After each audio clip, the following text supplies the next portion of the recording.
The winner of this game moves on to the World Series to play the winner of Game 7 tomorrow night in the NLCS between the Houston Astros and the St. Louis Cardinals. Take a look at the Boston lineup. It's a little different tonight with Damon up at the top, Bellhorn back in the 2 spot, Manny Ramirez in left, David Ortiz the DH, Varitek is batting 5th, Nixon, Millar, Miller, and Cabrera. Ineffective in his Game 3 start in this ALCS was Kevin Brown. He lasted only 2 innings, allowed 4 runs on 5 hits, but he's here on short rest and ready to take on Boston. And the Red Sox batted around in the 2nd inning against Kevin Brown at Fenway Park. A look at the scouting report. He throws from all different arm slots, his danger zone, and he proved it in Game 3. Down and in to left-handed batters. He's going to have to stay away from that area in this game tonight. Johnny Damon first up.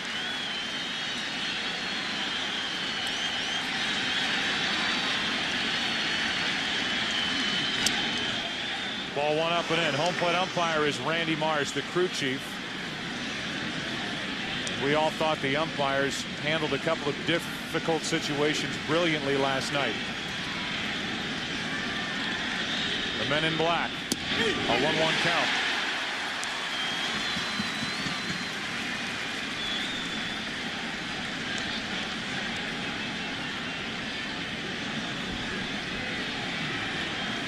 Only 3 for 29 in this series in the hole 1 and 2.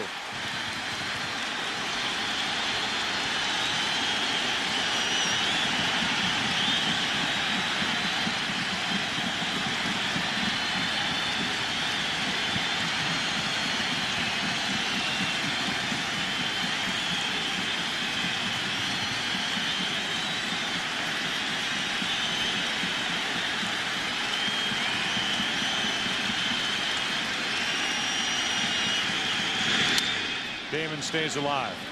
First 18 career postseason games for Johnny Damon, a .342 average. His last 6, which are the 6 in this ALCS, hitting .103. Johnny can make those all go away with a good night tonight and a Red Sox victory.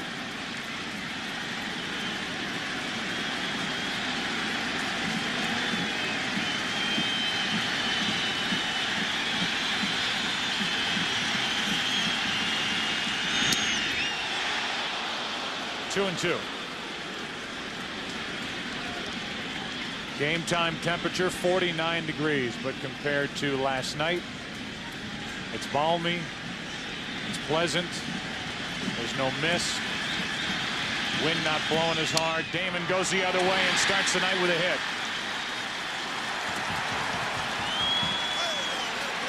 That's what Damon does best. With 2 strikes, he goes the other way.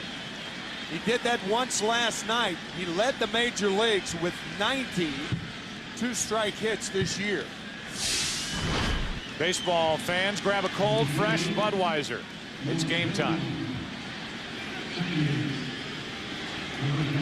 Number 2 hitter is Mark Bellhorn, who popped a 3-run home run in last night's game. Came in a 4-run 4th. The only scoring done by the Red Sox, but it was good enough thanks to him. Kurt Schilling, Bronson Arroyo, and Keith Folt. That's why we're all here tonight.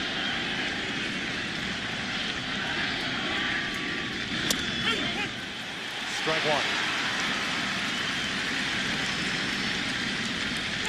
Very important for Kevin Brown to get ahead. He's always relied on so much movement. His sinker sometimes would dip about 2 feet.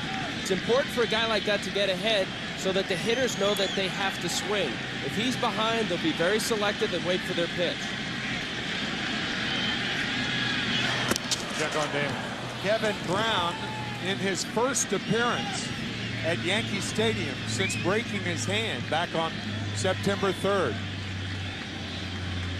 He had a start at Toronto after that miserable start at Fenway. He was a winner in Game 3 of the division series at Minnesota, and then started Game 3 at Boston, lasting only the 2 innings.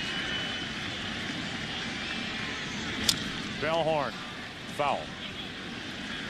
So the count is 0-2 on Bellhorn. This broadcast also available in Spanish by utilizing the SAP button on your television. Manny Ramirez on deck.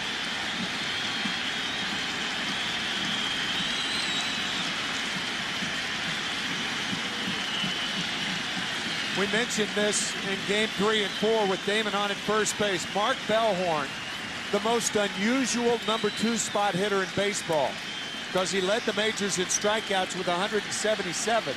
Normally the #2 hole guy's a contact hitter. Not so here.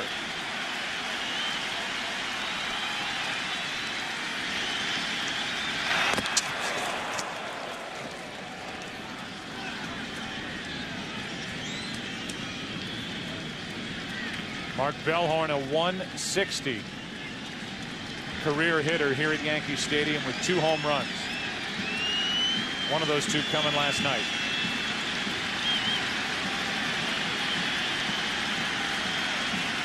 Damon's running. The pitch inside, throw down way late. Huge jump by Damon, and he gets his 5th steal of this postseason. Huge jump, and Posada had no chance because the ball almost hit Mark Bellhorn, and Posada had to throw the ball over Bellhorn. So he had no clear passage to throw Damon out.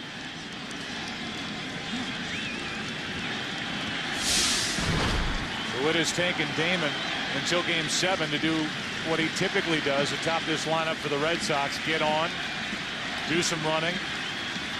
Bellhorn will at least try and move him over. 2-2.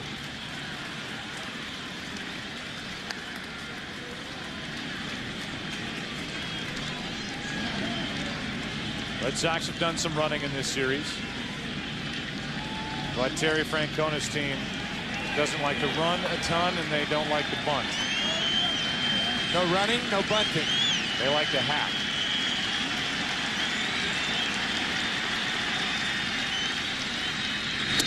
Too far inside, a full count. You know, in the meeting with Joe Torre, he said pretty much right from the start, you'll know what you're going to get from Kevin as far as whether he's ahead or not. He made it pretty clear that whether it's his sinker or slider, Kevin has to establish early that he's getting called strikes. And then from there can expand. Full count on Bellhorn.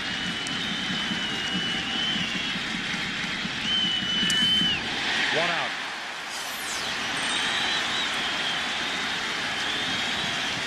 Wanting Bellhorn to make contact with the, but not in the lineup. Still bothered by that bruise on his left instep. And with Posada catching, he corralled that pitch down and in on the strikeout. Well, and the #2 hole rears its ugly head early as Bellhorn fails to move Damon along. And that's, again, one of the problems batting in the 2 hole when you strike out a lot. Ramirez, no RBIs in this series, but seldom as he has this type of opportunity. He's got Damon at second, 1 out. You're looking at a guy who drove in 130 runs during the regular season and 7 in the division series against the Angels.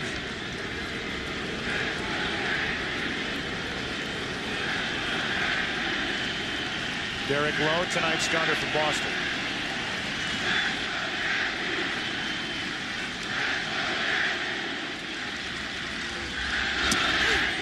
One ball, one strike.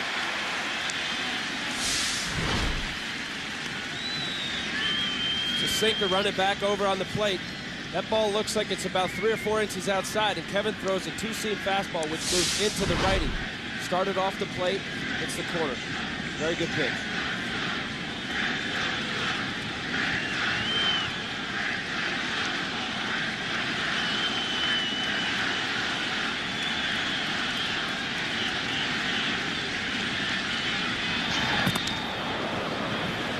Trying to keep Damon close at second, and Brown ended up throwing to Cairo, who was basically in his position, not on the bag. One problem with that, with Cairo so close to second base, it opens up the right side. Manny Ramirez is not a pull hitter. He hits a lot of ground balls to the right. That is clearly open, the right side of the infield.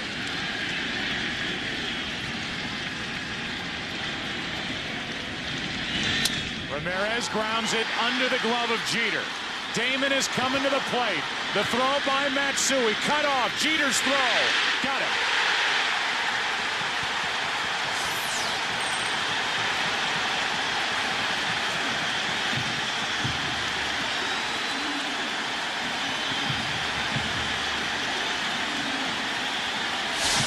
Design play. Matsui throws it immediately to Jeter because he saw Damon hesitate at second base. And that hesitation cost Damon and the Red Sox a run. Terrific play by Derek Jeter on the relay. Matsui gets it to him immediately. You will not see that type of relay more than 3 or 4 times. Watch the delay right there. Once he does that, you've got to hold him at third base. Ball's hit too hard.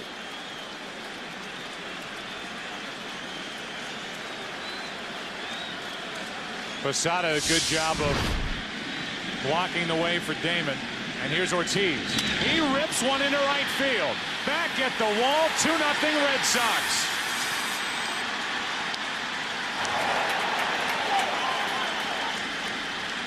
You talk about picking up your ball club after losing a runner at the plate. Ortiz has done that all year, all October, and he goes deep to put Boston out in front.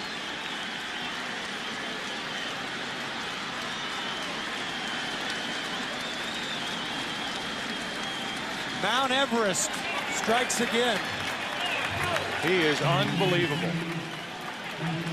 Last night was held hitless 0 for 4, and he didn't wait long tonight to break that. Down and in. Remember on the scouting report, we said that that is the area that Kevin Brown has to stay away from. The ball down and in, and that ball, a picture-perfect pitch for Ortiz. Varitek takes a strike.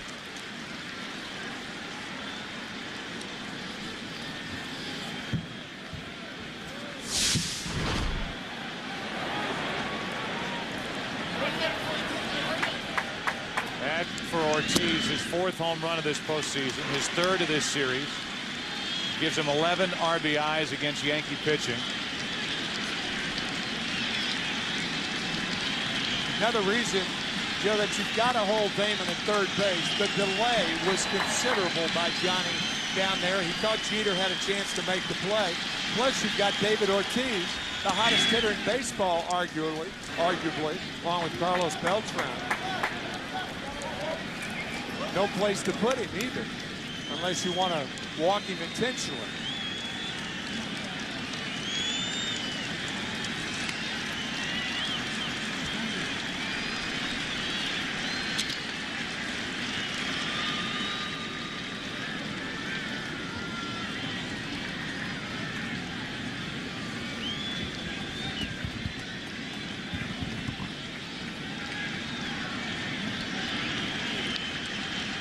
The 1-ball, 2-strike pitch, Varitek. One after a high fastball. The Red Sox come rolling into this Game 7. After winning the last 3, Ortiz won Game 4 with a home run, won Game 5 with a base hit in the 14th inning into center. And after Bellhorn had a big swing last night and Schilling did his thing on the mound, Ortiz puts Boston up in the 1st inning tonight. It's still 1-2 on Varitek.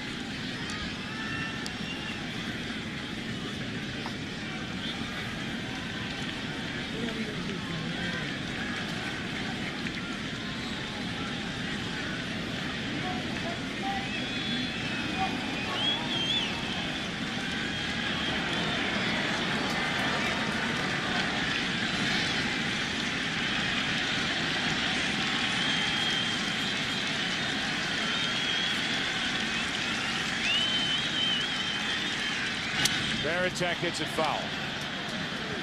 Al, I thought it was interesting what you talked about prior to the game. You were in the same type situation, being on the bench in '97 for the Marlins. With Brown pitching, you guys blew the advantage in that World Series. You had the Game 7. And I know your emotions were kind of torn sitting there on the bench, watching the lead in the series evaporate as you had the next game. That was Brown's situation last night as Varitek chops it to the right side and Brown ends the inning. And at the plate, Ortiz hits the home run to make it 2-0 Boston. And Tim, here's a guy who was ready to let the world know how disappointed and upset he was that he had fallen into the bullpen in October for the Red Sox, and he gets the ball in Game 7 at Yankee Stadium. Pitching 5 1/3 innings at Fenway Park. He needs the defense behind him, particularly the infield, because he throws so many ground balls. Derek Lowe was a 21-game winner in 2002. Won 17 the next year, 14 this year. He's a free agent to be. He was very open about how frustrated he was with Terry Francona and Dave Wallace that he was not in the postseason rotation. Well, he's the center of attention now. And he jams Jeter with a fly ball to center for Damon. One away, Rodriguez coming up. We look at the rest of the New York lineup. Jeter, Rodriguez, then Sheffield. Matsui, who has owned Derek Lowe over the years. Bernie Williams, Jorge Posada. Kenny Lofton is back in the DH spot for 2 reasons: to get a little more speed in the lineup and to get Sierra on the bench to have him come up in the right spot for Joe Torre. Then Clark again and Cairo at the bottom. Here's Rodriguez. Here's ball 1. A-Rod took Lowe deep 3 days ago with a 2-run home run.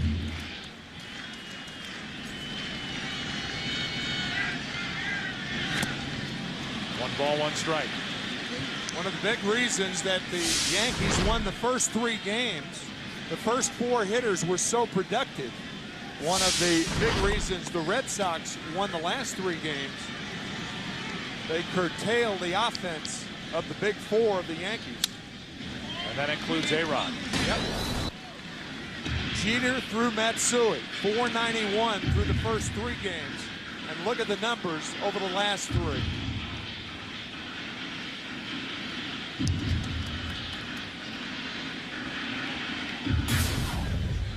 Rodriguez now, Sheffield on deck.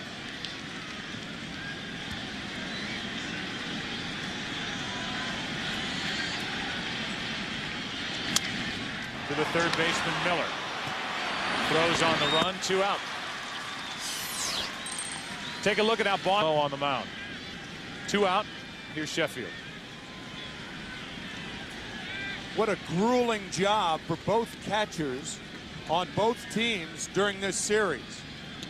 Posada and Varitek have caught a total of 25 hours and 36 minutes over the last 8+ days. 6 games. With 2 out, nobody on.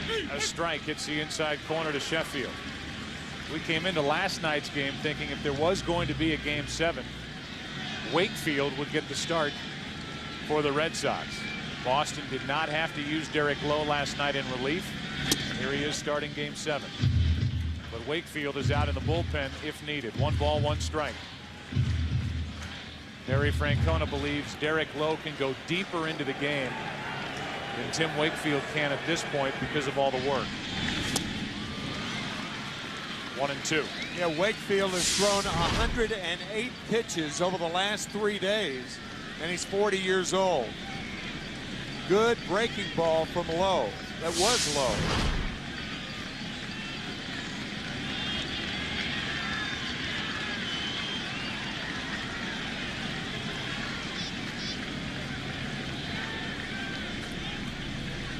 Now Lowe wants to talk to Varitek. Varitek says, forget it. Just figure it out yourself. I'm tired. Tim just said I've caught more than 25 hours. 25 hours and 36 minutes.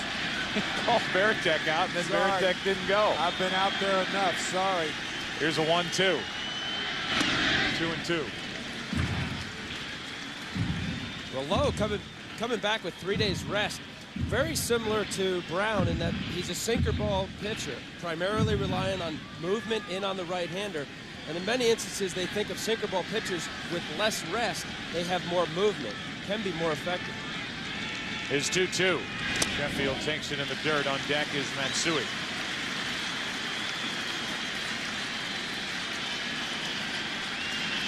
Lowe was a savior for the Red Sox last year in Game 5 of the division series out in Oakland, coming in to get the save.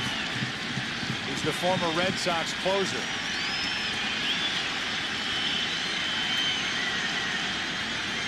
His 3-2 to Sheffield. Got him looking. We go to the second inning, Game 7.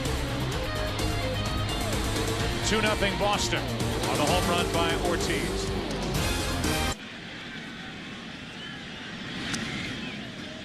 First pitch down and in to Trot Nixon, ball 1. 2-0 Red Sox. It's been 243 days for the Red Sox since pitchers and catchers reported to spring training. 200 games.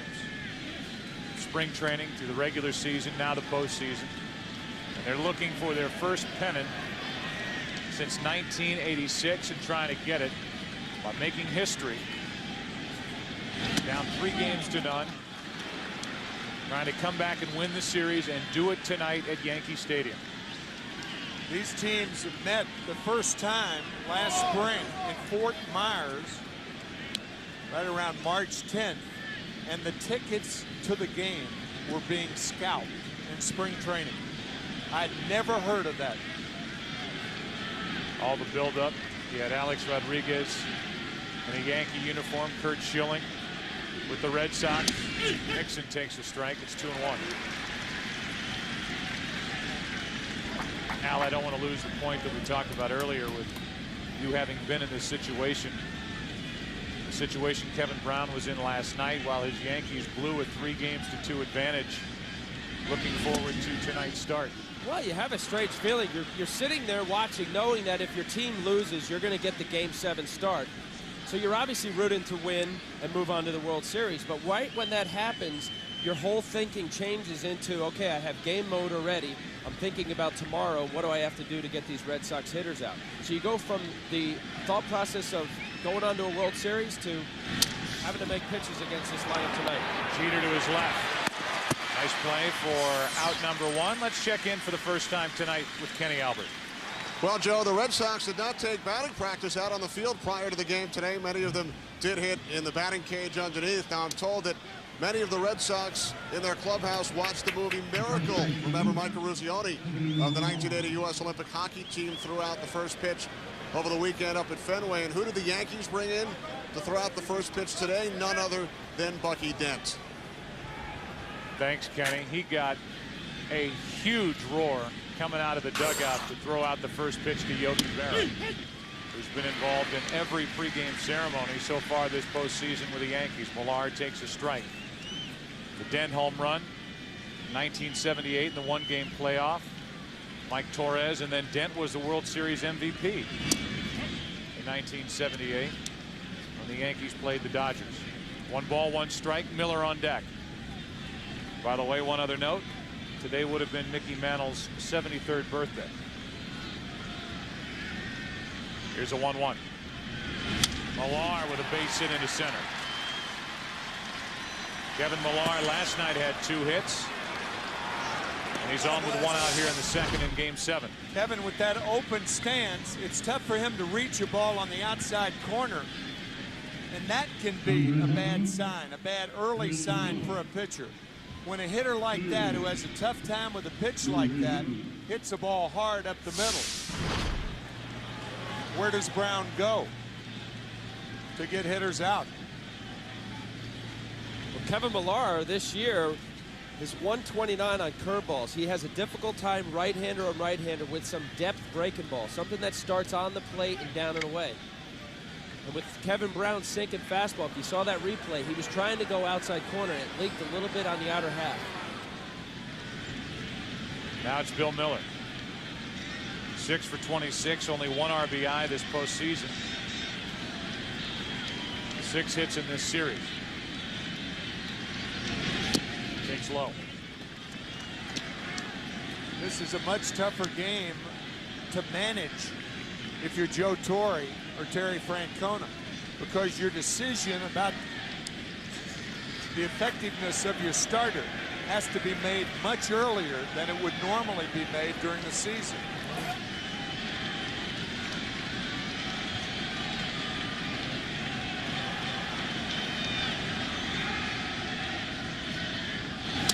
That's too far inside 2-0, and it's worth pointing out again that the Yankees have Vasquez out there, El Duque out there. Messina is available tonight. Then Sturts, Loaiza, Quantrill, Gordon, Rivera, Heredia from the left side. And the Red Sox have everybody, including Pedro Martinez. The only guy not available is obviously Schilling. 3-0 from Brown. When you're dealing with starters in your bullpen, you have to get them ready and get them started earlier, getting loose than you typically would a reliever. So as we look down now, the Yankees get action going in their bullpen. That's an excellent point, Joe. You'll see a lot of managers, because of that, Joe, they'll have one of their relievers to try to get out of a jam and then start the next inning, assuming that, say, in this case, Vasquez can give him 3 or 4. So you might burn a true reliever early in giving him more time, Vasquez. Here's a 3-0 to Miller. That's a strike, 3-1. Vasquez was the guy who picked up for Brown in Game 3 at Fenway. He threw 96 pitches, got the win, and really settled the game down for the Yankees. Good work by Vasquez, who really suffered through a very poor second half of the season. 3-1. 2 on with 1 out. A hit and a walk. We've heard Joe Torre a number of times talk about this very situation. He had to do it last year with Mike Messina, but he, if he can't avoid it, likes to keep a starter to begin an inning, as you talked about, Al. And now Kevin Brown is working his way into trouble here, where Vasquez may have to come in the second with men on base, and that would be less than ideal for Mel Stottlemyre and Joe Torre. Well, you wonder about his decision making, because if you look back at Game 3, this is almost carbon copy. Kevin went 2 innings. He ended up giving up 4 runs, but not after some damage. And he did get out of the inning, and Vasquez started the 3rd.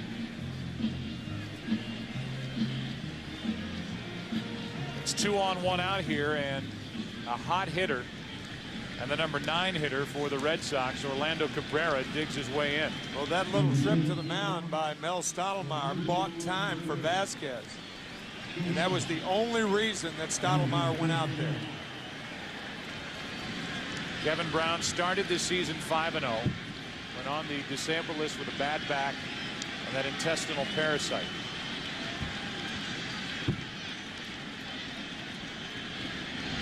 Cabrera takes a strike.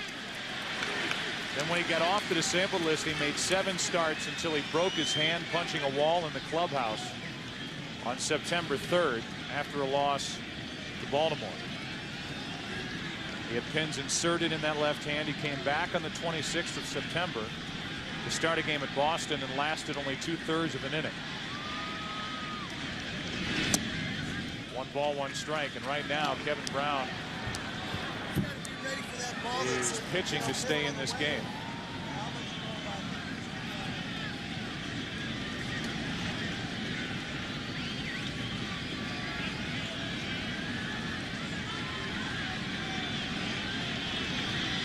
In his postseason career, Brown is 0-4 in his home ballpark. And he's bounced around in his big league life. Strike 2 on Cabrera, who's hit in every game of this series.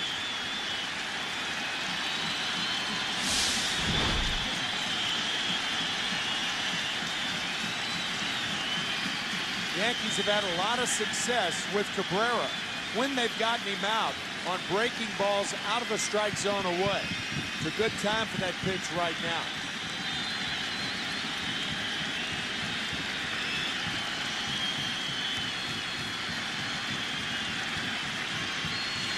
Nope. 2-2.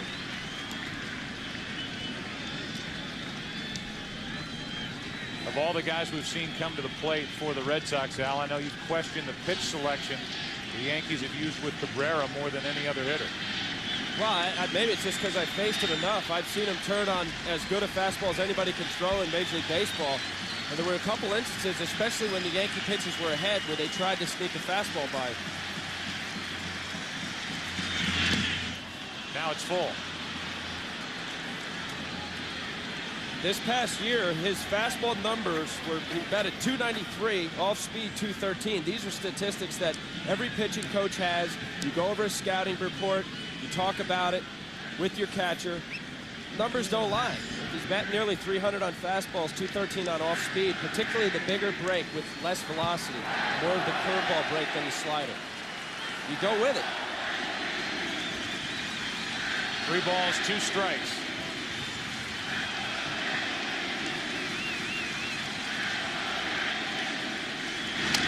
Cabrera chops it to third, foul.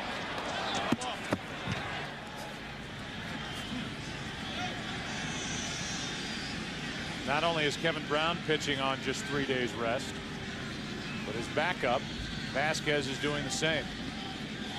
Again, 96 pitches in Game 3 at Fenway. I think the downside of sending the runners really remote right here. It's 3-2. I mean, most managers in baseball would send the runners right here. I mean, you have a contact hitter up, you have a pitcher that's struggling, you have a 2-run lead, take more chances. I think if you don't send them, you're playing too conservatively.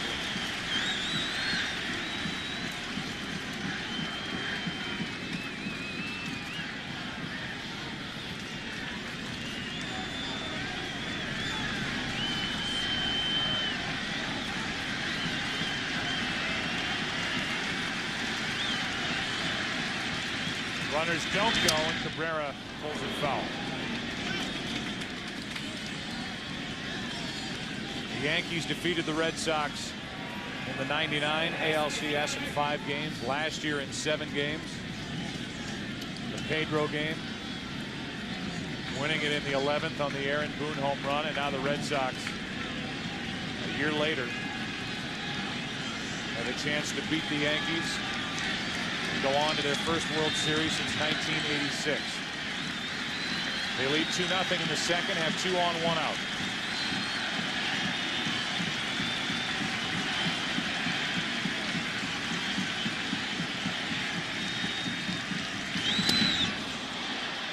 That'll load the bases. So now with the bases loaded, 1 out, and Damon coming up, that's going to be it for Brown. A nightmare start for Brown and the Yankees here in Game 7. New York has to go to Javier Vasquez out of the bullpen in the second.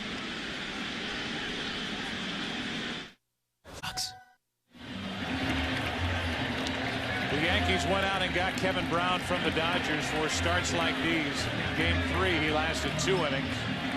Tonight, an inning and a third, and he leaves with the bases loaded and hands it over to Javier Vasquez, another offseason acquisition from the Expos. And there are his numbers this postseason. Pitched well, not great in Game 3 at Fenway. But here's a guy who has been a starter his entire big league career, getting another chance out of the bullpen and coming in already with his team down 2-0. Bases loaded, only 1 out, facing the top of the lineup for the Red Sox.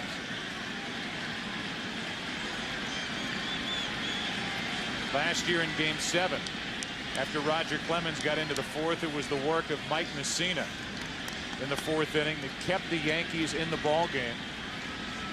A game they eventually came back and won. 3 in the 8th and the run in the 11th. Vasquez trying to do the same. Damon hits it in the air to right field. Sheffield back in the corner at the wall. A grand slam. Johnny Damon, quiet all series, goes deep. 4 more runs and it's 6-0.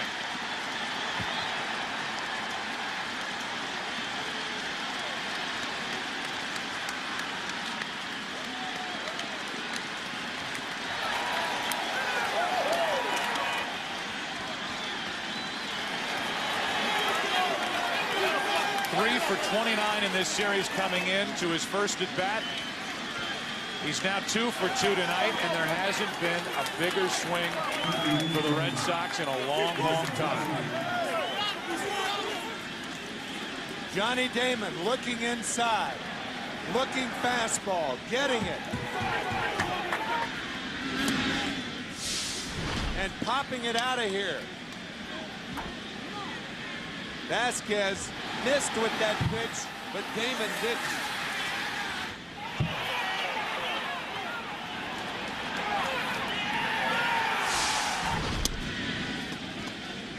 It's 6-0 Boston in the second.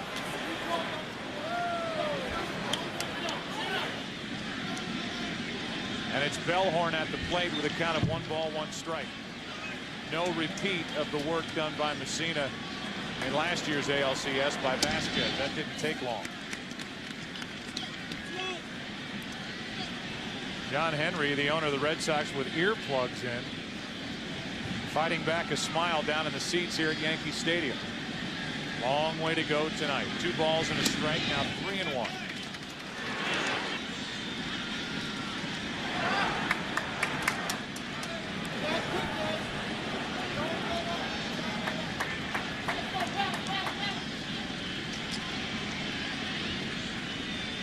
With 1 out, a walk.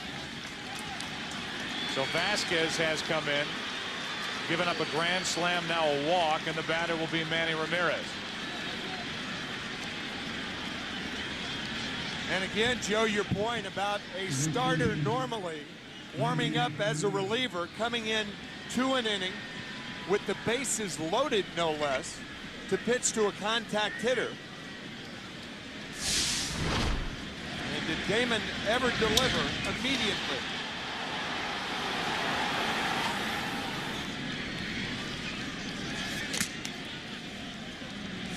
One on, 1 out. Boston looking for more. Manny Ramirez up. He takes a strike. The Yankees and their fans wondered about the starting pitching heading down the stretch and into the postseason. They had Mike Messina, who has pitched very well in this postseason. They got a very good start from Lieber in the division series and in Game 2 of this ALCS. Last night, Lieber was the losing pitcher hooked up with Kurt Schilling. And now with this mixture of guys like Vasquez and Kevin Brown and others, the loss of Clemens, Pettit, David Wells, and the effect on this Yankees team is becoming more and more evident here as the Boston Red Sox try to make history by being the first team to come back down 3-0 and win a postseason series.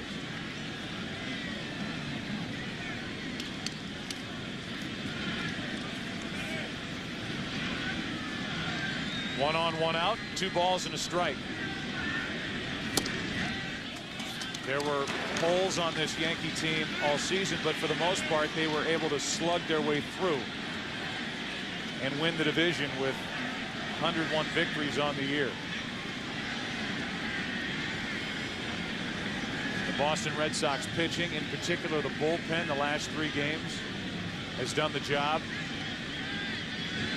The Red Sox bats are coming alive. 3 balls, 2 strikes on Ramirez. And the irony of that was the Boston bullpen has done the job over the last 3 days after being pummeled in Game 3, 19-8. And the Yankees had 19 runs and 22 hits. Since that day and that night, it has been all Boston. Runner at first, 1 out. Bellhorn is going. Ramirez fouls it.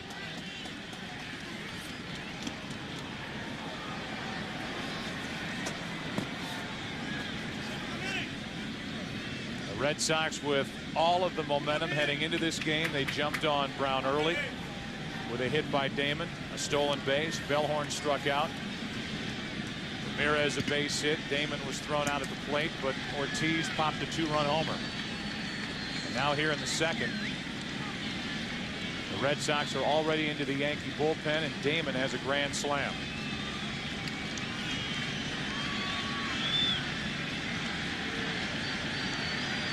Ramirez on 3-2. Runner goes, and Manny was jammed. Shallow left center.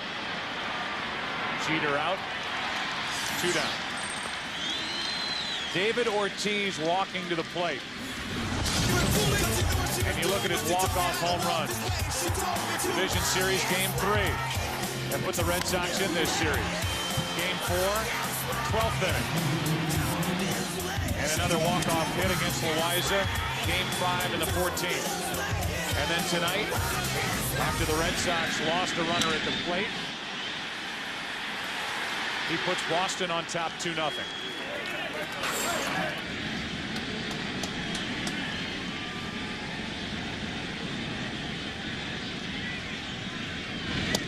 Ball 1 up and away.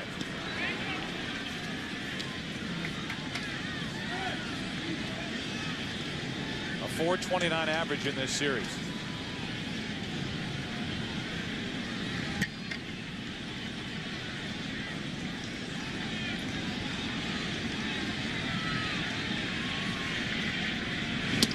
Ortiz out in front of it. 1 ball, 1 strike.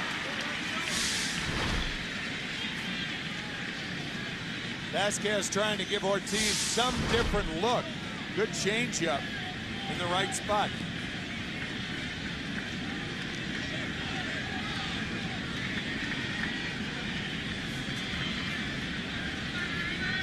One ball, 1 strike. Bellhorn at first. 2 out. Ortiz is jammed. That's off the glove of Vasquez to end the inning. An inning that featured a grand slam by Damon. And this Yankee Stadium crowd shell-shocked.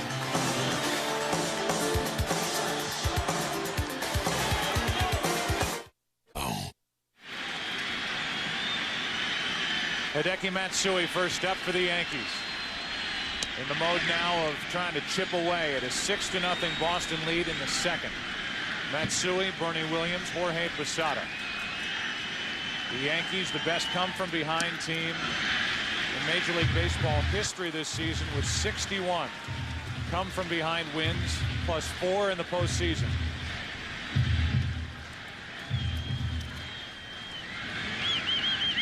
How will Derek Lowe pitch with a 6-run lead? Bellhorn to his right, gloves and throws, 1 out. We keep talking about the Red Sox making history. And the numbers. 25 times it's happened in Major League Baseball. The team has failed to come from behind to win the series. The NBA 73 times, and in the NHL 2 times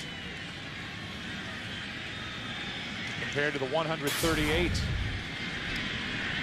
opportunities when that team failed to win. And as you mentioned last night, no team has ever forced a Game 7 being down 3-0. And here the Red Sox are up by 6 in the bottom of the second.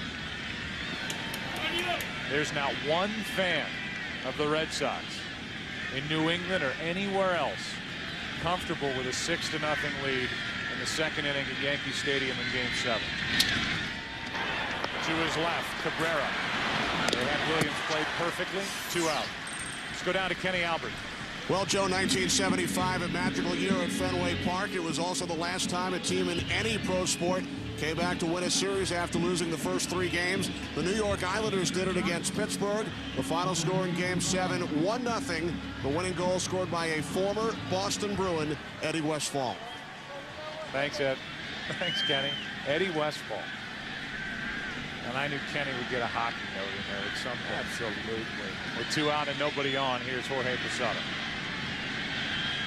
7 hits in this series.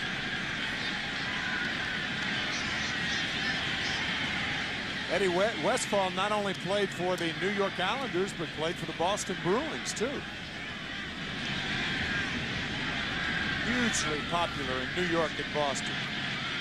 With 2 out, Posada hits it foul.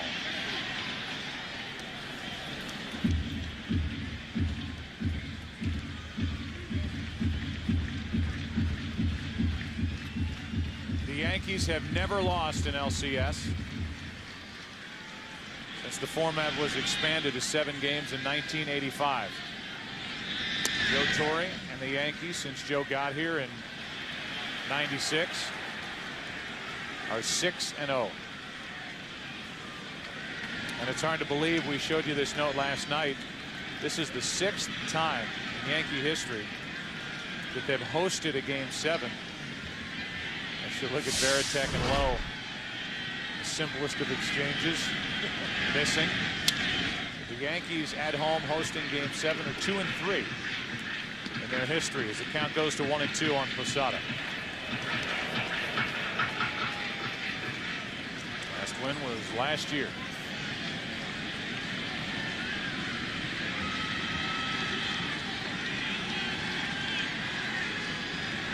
Here's a 1-2 from Lowe. 2-2.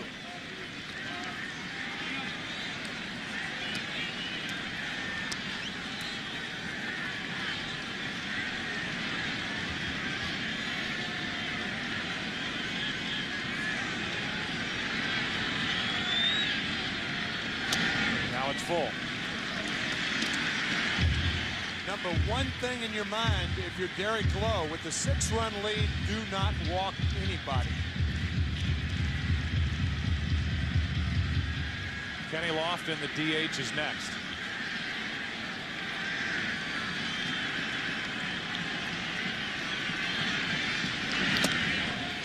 A walk to Posada. And the Yankees have their first base runner of the night. Just a reminder up at the top of your screen, NLCS Game 7, Houston at St. Louis, 8 Eastern, Roger Clemens against Jeff Suppan. Each closer in Game 6 tonight went 3 innings. And Game 6 was won on a home run by Jim Edmonds. And now with 2 out, here's Lofton.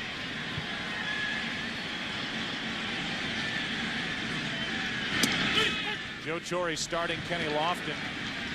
As much for what Kenny can do in the starting lineup, with an eye on what Ruben Sierra can do coming off the bench in the right spot. Lofton, a swinging bunt. Varitek inning over. A walk, a runner stranded. We go to the 3rd inning. Game 7, Boston batting. They lead it 6-0. R for the Red Sox. Up 6-0.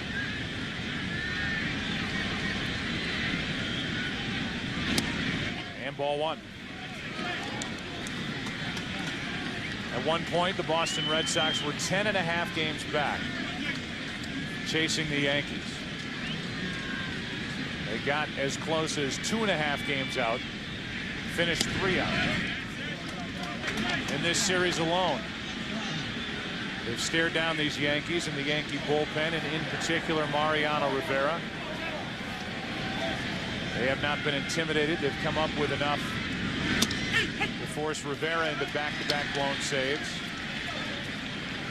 The relief pitching has been good to get them deep into extra inning games with chances to get it, I guess, to Ortiz so he could win the game. And that barely misses. Tight strike zone from Randy Marsh tonight. 3 balls and a strike.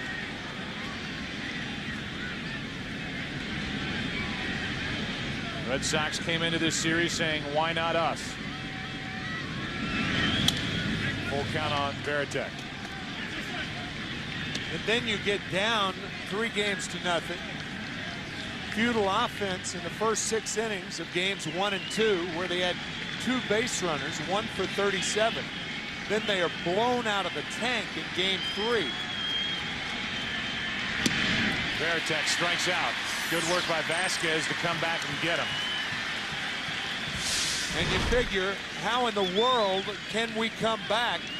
And look where they are. High fastball gets Varitek. It's a great job for Vasquez there. He did get squeezed there on a couple fastballs that I guess were called up, but for him to continue to go right at Varitek, that was good. Nixon now grounded out his first time. Bounced out to short. And that was the last out that Kevin Brown picked up. First batter in the second. And a hit by Millar, a walk to Miller. Cabrera reached, and then after the pitching change, Damon hit the grand slam. Here's an 0-1. Ball and a strike.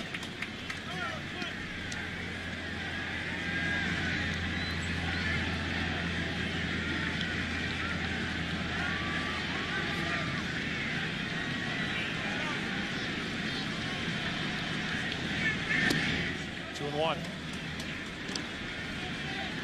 How many Red Sox fans out there do you think at some point in the last 20 minutes just picked up the phone and called somebody and said, "Can you believe this?"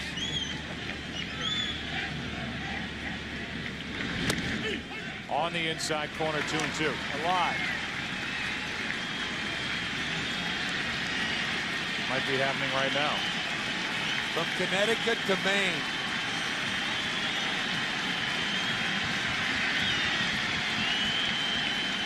They still don't look too comfortable. 2 balls, 2 strikes.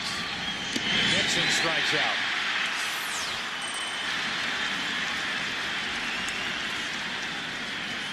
Second strikeout for Vasquez. He gets him back to back. Similar pitches. High fastballs.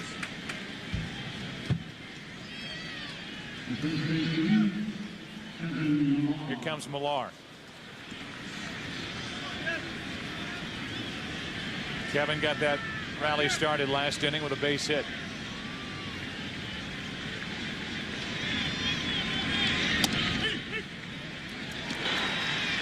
Strike one to him.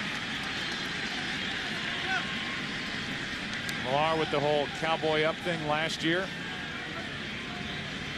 This year, he and his mates calling themselves the idiots. The way they play baseball. And as Terry Francona said, sometimes we have an extra cutoff guy unintentionally. Sometimes we throw to the wrong base. But our guys love to play. We've got the hair and beards and all the other stuff. But the bottom line is they love to play this game, and it has shown through from game 4 on.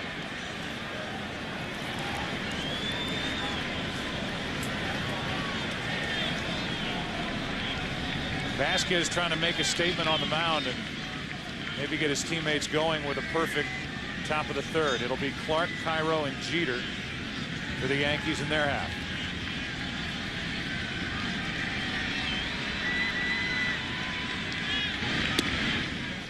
Three balls and a strike.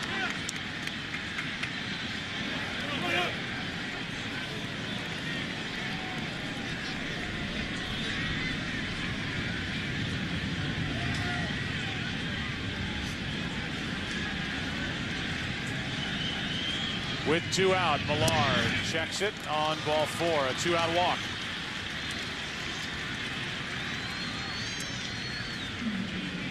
So with 1 on, 2 out, Bill Miller will be the hitter. You can play Hit the Pros, presented by the all-new GMC Canyon, and face real pitches from today's best hurlers. Log on to foxsports.com on MSN, keyword games. GMC, we are professional grade. Here's Bill Miller.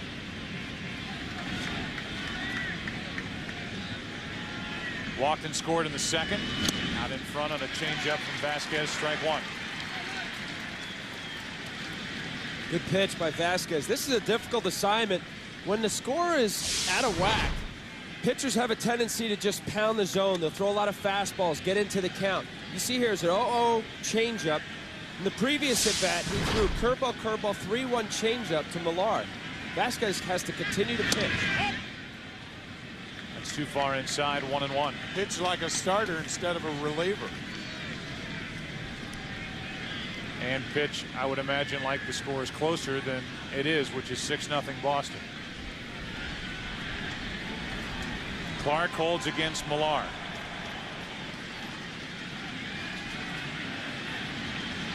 Miller pops it up. Jeter out to grab it. And we go to the bottom of the 3rd inning. Derek Jeter, who made that play.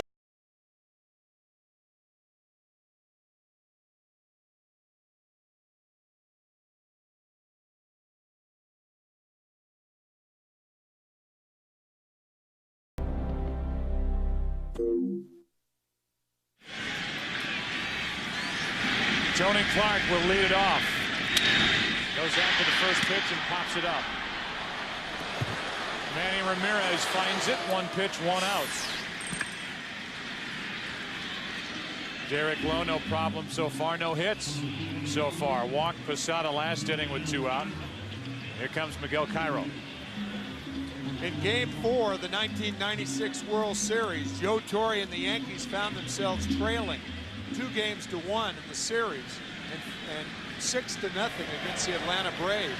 And when the Yankees came in the 6th inning, Torre said, let's cut it in half. And they scored 3 runs. And the shot of that, as Cairo is hit by a pitch. That was the guy who, after they cut it in half, evened it up. Yep. Cairo more than happy to let that hit him.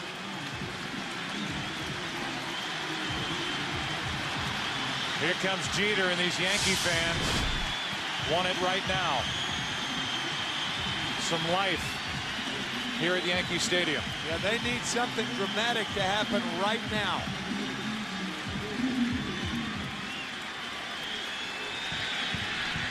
Jeter was a rookie in that '96 season. Bernie Williams a part of that team. Posada was on it. Girardi was the other catcher. Ball 1 outside to Jeter. After Lara took the home run off Mark Wohlers, Wade Boggs won it with a bases loaded walk in the 10th inning. Jeter rips it foul.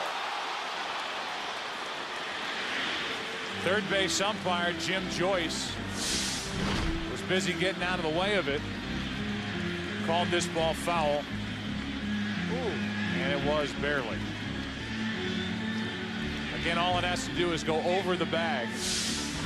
But how good of a look at that ball could Joyce have had leaping out of the way? Yeah, if it hits any part of the line, it's a fair ball. That ball had to miss by an inch or 2.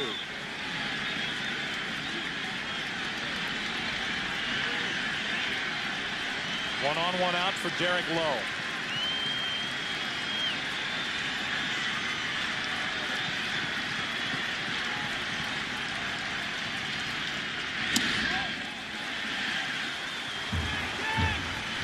Boston Red Sox came into this game not knowing what to expect from Lowe.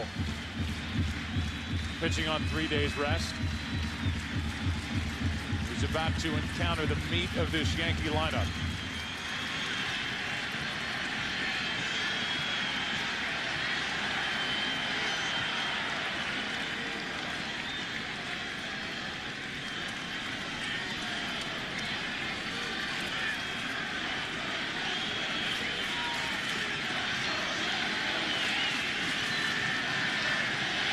Cairo's running. Throw down by Varitek. No chance.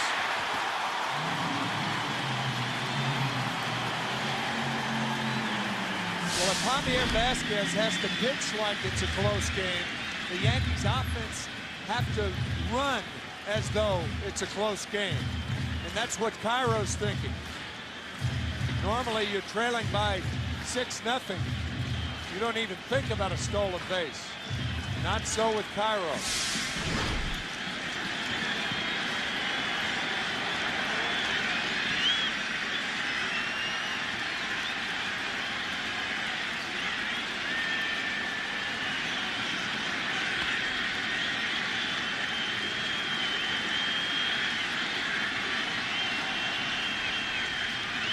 Jeter, base hit. Cairo coming to the plate. Ramirez kicks it in left.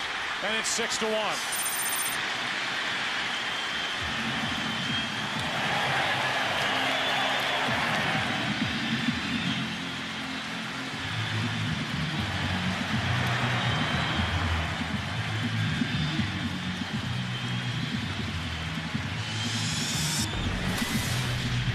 Derek Lowe gets a ground ball, but Jeter found the hole, and the Yankees are on the board.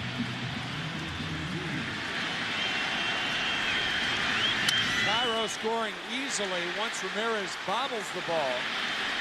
Jeter being 5 runs down, having the Yankees 5 runs down, had to hold it first. The Yankee captain cheering on New York as Rodriguez takes the ball.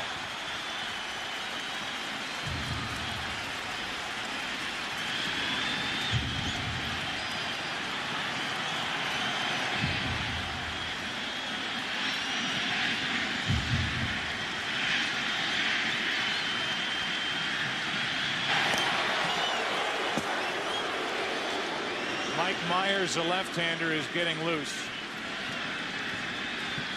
with Rodriguez at the plate, Sheffield on deck, and then Matsui. And this is what we talked about for the Yankees. Middle of an inning, bringing in a reliever as opposed to a starter. Joe Torre brought Javier Vasquez in with a bases loaded and 1 out in the second, as opposed to starting an inning fresh with Vasquez, typically a starter. Vasquez gave up the grand slam. Myers is getting ready for Matsui. Here's a 1-1. That's foul. Now Leskanic joins Myers with Sheffield, the next hitter. What Terry Francona was telling us, if he has to go to Wakefield in the middle innings, he would prefer to bridge it with either Myers or Leskanic and have Tim start the 5th or the 6th inning.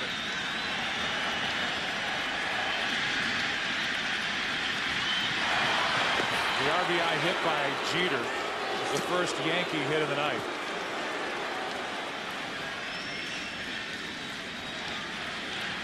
I don't think I have ever seen Jeter have that particular type of reaction after that hit. Usually his excitement comes in calm. Low. Almost panicked. He looked down to second. He had no shot at Jeter. Here's Jeter's reaction after the RBI hit. I don't think I have ever seen that expression on Derek Jeter's face. Almost a desperate look. Yeah. And now it's Jeter at second with 2 out. After Rodriguez tapped out, he's 0 for 2.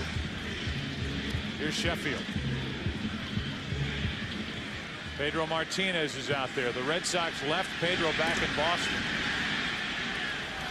after his Game 5 start to work out and get ready and be available for tonight's Game 7. He is ready and available. Sheffield hits it hard. What a pickup by Miller. Getting over. The Yankees get a run, but Lowe shuts the door on New York after that. After 3 in Game 7, Boston 6, New York 1.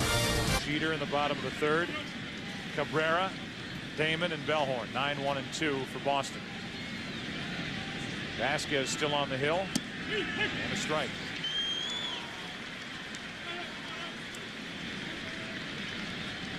See that Vasquez has settled down into this game after coming out of the bullpen with that bases loaded situation. Damon didn't wait around. He jumped on that first pitch and ripped it into the seats in right. Now Vasquez throwing a lot of strikes. He struck out 2 in the 3rd, and he's 0-2 on Cabrera.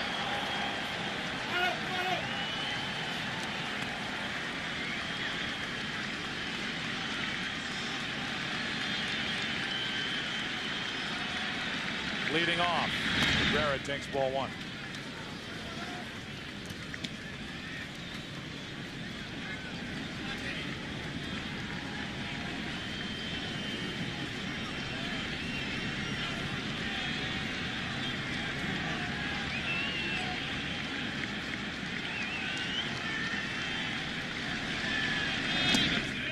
Two and 2.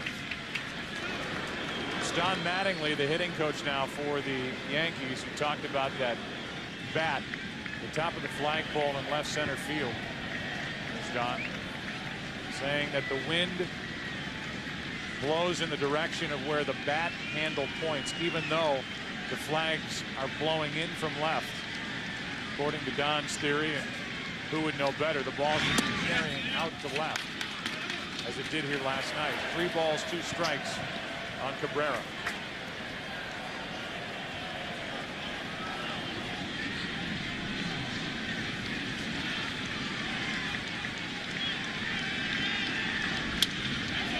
That's foul and out of play.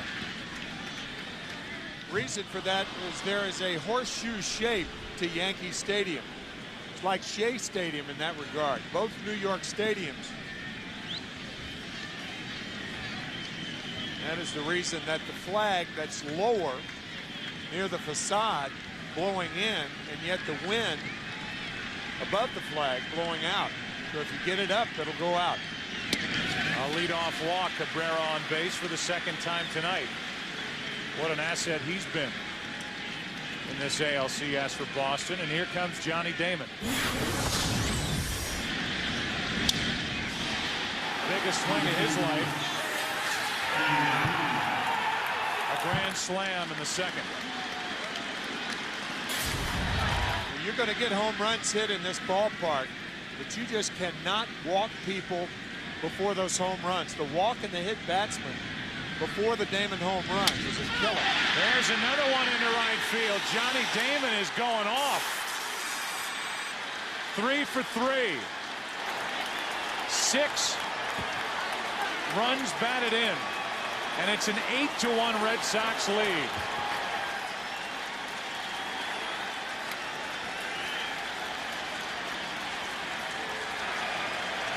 Absolutely hammered into right.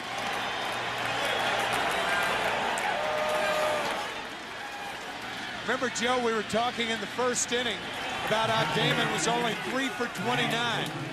And we said a good game here would erase that. He's doing his best to try to erase what happened in the first 6 games.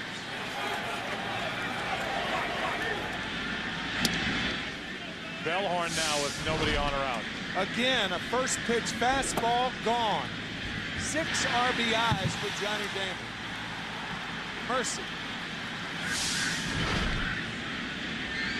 8-1 Red Sox. It's 2-0 now on Bellhorn.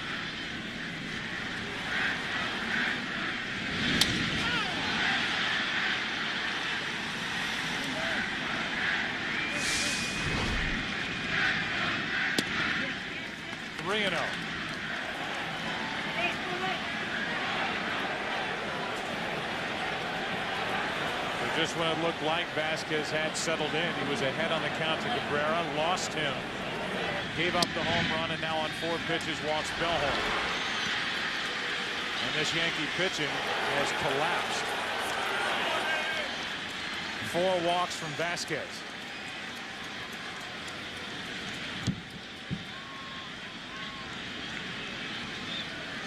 Kevin Brown, the starter, went an inning and a third. Vasquez is getting pounded. And there will be more action for the Yankees out in their pen. Esteban Loaiza.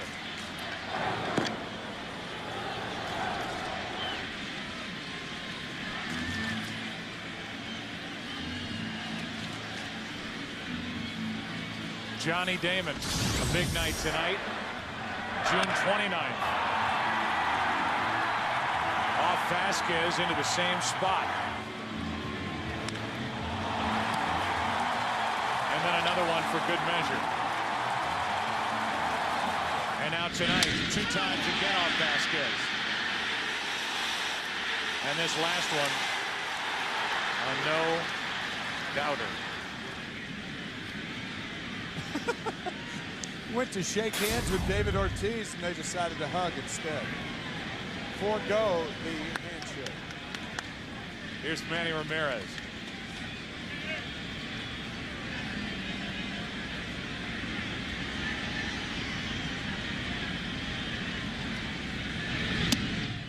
Ball 1. Vasquez can't find the strike zone. Ramirez tonight has singled and scored and popped up. Ortiz got the scoring started back in the first with a 2-run shot.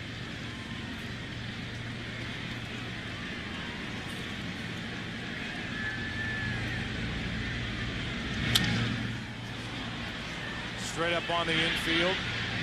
Rodriguez. That's the first out of the inning.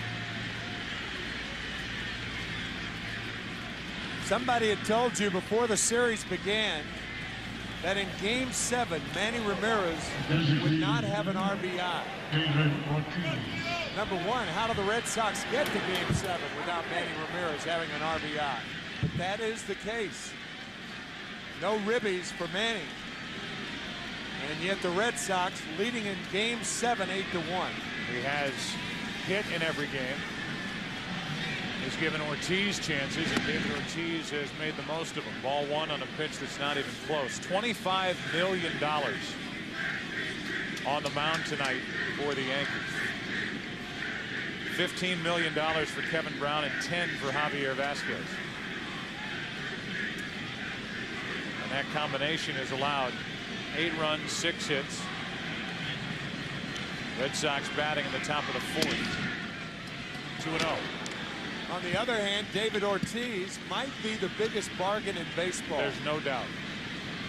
He re-upped with the Boston Red Sox, and Theo Epstein, I would say, relatively speaking, got him for a fair deal. Peanuts. Today's market.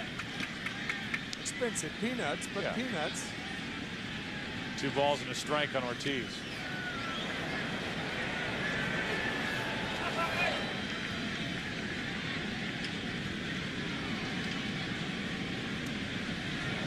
Derek Lowe has done his job as the starter. He's allowed only 1 hit so far, 1 run.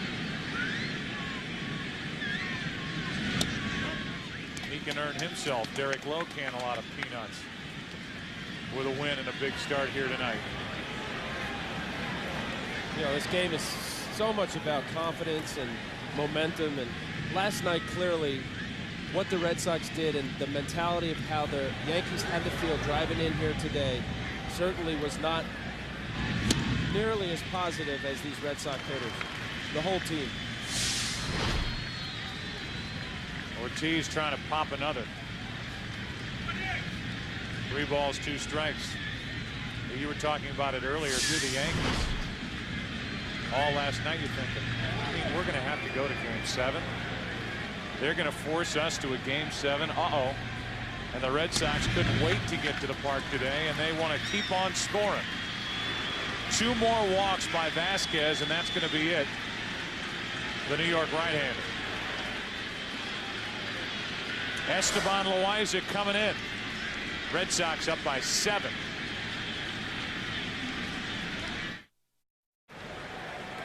Well, as opposed to Kevin Brown, who, when he was relieved in the second, grabbed his stuff and left the bench, Javier Vasquez is going to sit and watch and hope that his teammate Esteban Loaiza can prevent further damage. It's 8-1, the Red Sox out in front, top of the 4th inning.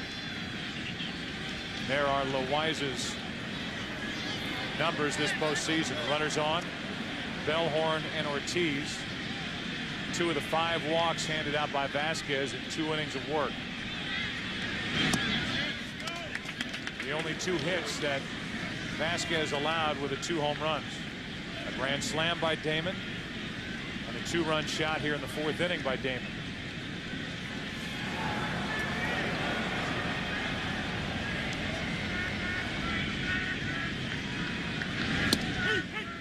One ball, 1 strike.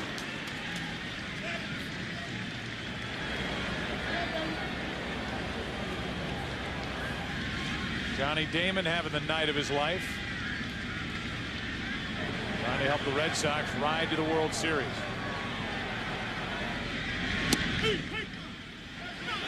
One and 2. Just like in hurricanes, you see all the damage on top of the water. But the riptide of big innings are walks. And that's what's killed the Yankees tonight. Walks and Johnny Damon.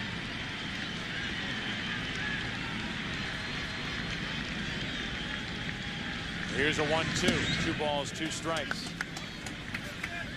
for the Yankees. Largest deficit overcome to win in their postseason history, the 6 runs. When they trailed in Game 4 of the '96 World Series after 5 innings. They trail by 7 right now in the 4th. Here's a 2-2. The home run that tied it off Wohlers, off the bat of Leyritz. After a long at bat, one foul ball after another. A breaking ball that stayed up, and Leyritz tied the game. 6-6. Here's a 2-2. Now it's a full count on Veritek. On deck is Nixon.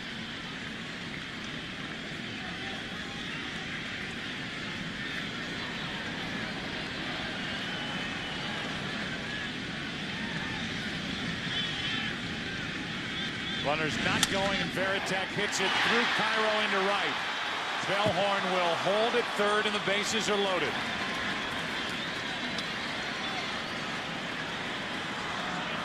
Veritek with a rocket that Cairo couldn't handle. Going to be scored, a base hit. This ball hit right on the button and in between hop off the left forearm of Cairo. Bellhorn had to hold up because of the line drive, holding momentarily, and had to stop at third.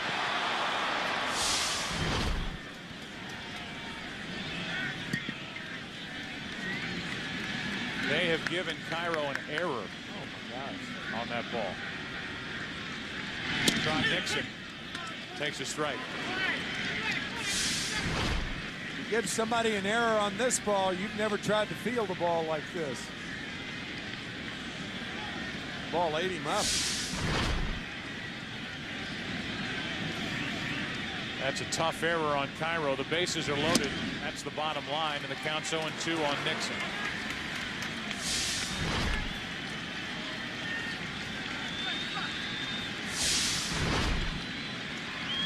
Speaking of errors, this Boston team has committed only one error in this ALCS. The Yankees just committed their 5th of this postseason. Nixon checks it on ball 1.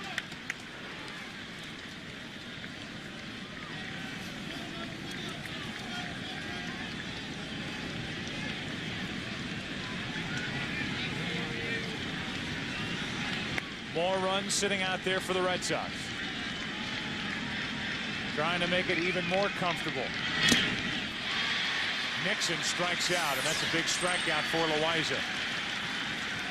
Let's go quickly down to Kenny Albert. Well, you guys have been talking about Game 4 in '96. The Yankee hero Jim Leyritz. You hit that home run off Mark Wohlers with the Yankees down 6-0. What was going through your mind tonight when the score reached 6-0?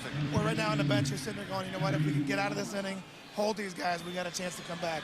The Yankee offense is very strong, and they're going to be in the bullpen pretty soon. And if it comes down to a battle of the bullpens, we may have a pretty high-scoring game here. You played for both teams, 2 rings with the Yankees, a Red Sox in '98. Are you torn tonight? No, I'm definitely rooting for the Yankees. It's one of those things that, you know, I had my good years here and had some great experiences. I like some of the Red Sox guys, but I'm still pulling for the Yankees. All right, Jim Leyritz, former teammate of both Lowe and Veritek. Joe? All right, Kenny, thanks. And so many with the Yankees, as we talked about. Bernie Williams, Posada, Jeter. Millar breaks his bat, grounds to Cairo.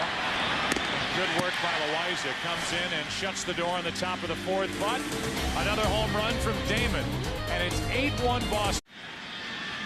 How good has Derek Lowe been tonight as he finds the strike zone with his first pitch to Matsui?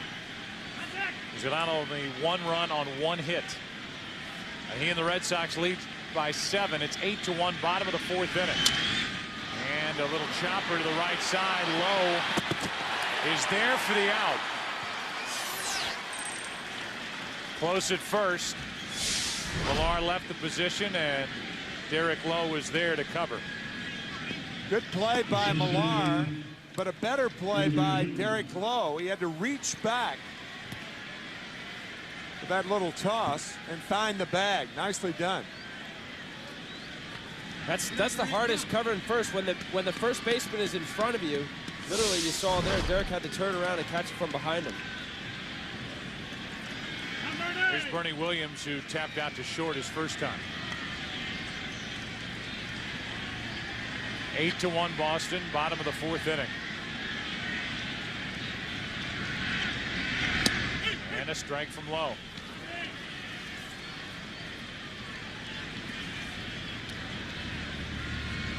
Bernie Williams playing in his 115th career postseason games. He has 22 home runs. Last night he went deep. And he homered on Monday in Game 5 as well off Pedro. 0-2 the count from Lowe.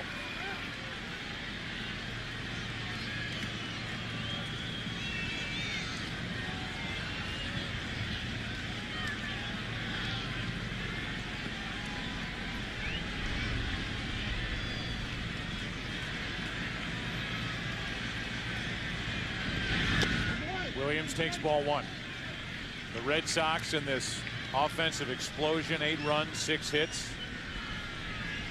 They've taken this, what was a raucous Yankee Stadium crowd, completely out of the game at this point. Last inning, they got something going. But after giving up the RBI hit to Jeter, Lowe came back to get Rodriguez and Sheffield. And then Boston went out and got 2 more. They lead 8-1. Bernie Williams takes high and away, 2-2. Yankee hitters just have to keep continuing to have good at bats. Don't think of the deficit as 7 runs. Just see the ball, have a plan, get Derek Lowe to get his ball up and hit the ball solidly. You can't think of the big picture. It's got to be very small. Bernie Williams pokes it into left. Ramirez a late break on it, 2 out. It is quiet here, thanks in large part to the job Johnny Damon has done tonight. Quiet on the streets near Fenway, Yawkey Way in Boston. But when Johnny Damon hit the home run, it was not quiet inside the Cask and Flagon.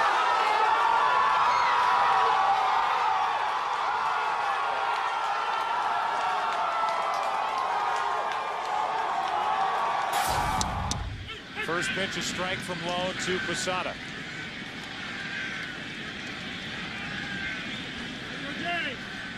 Jorge, the only walk that Lowe has issued tonight, back in the second.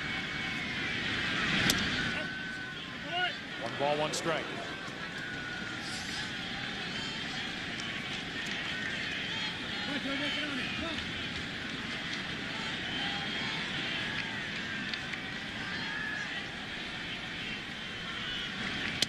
Posada checks it. Third base umpire Jim Joyce says he went around. That's strike 2.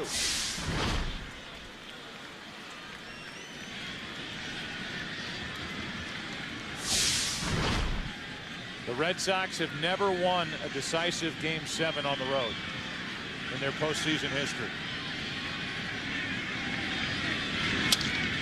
Posada grounds to Millar. And another perfect inning put on the board by Derek Lowe. He has stepped up huge for the Red Sox tonight. So is Damon. 8-1 into the 5th. First pitch is a strike from Esteban Loaiza to Bill Miller. Miller, Cabrera, and Damon. Miller grounds one through the right side.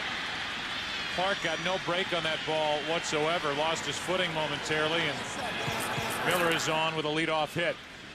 How about tomorrow, Game 7? We're Game 7 here tonight in the ALCS, Game 7 NLCS. And a thrilling series will conclude tomorrow night in St. Louis. 8 Eastern, 5 Pacific. It all begins with the all-new Dodge Dakota pregame show. And it's a matchup of Roger Clemens against Jeff Suppan.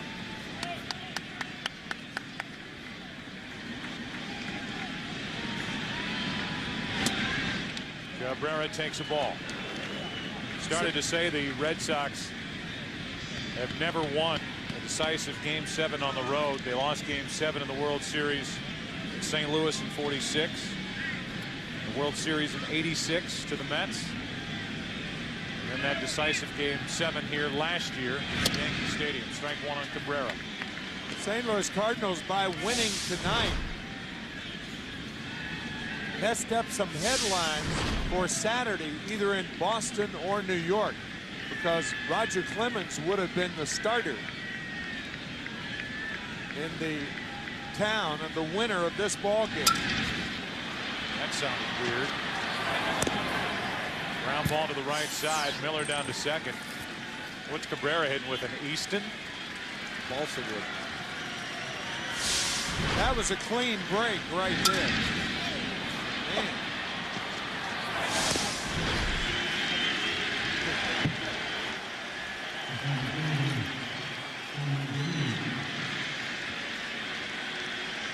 Here's Johnny Damon. Damon a demon tonight. Oof. Gets some boos as he steps to the plate. He's been a one-man wrecking crew for the Red Sox. A single, a stolen base thrown out at the plate in the first inning. A grand slam to greet Javier Vasquez in the second. And a two-run home run off Vasquez in the fourth. Has an RBI chance here with a runner at second. Miller, one out.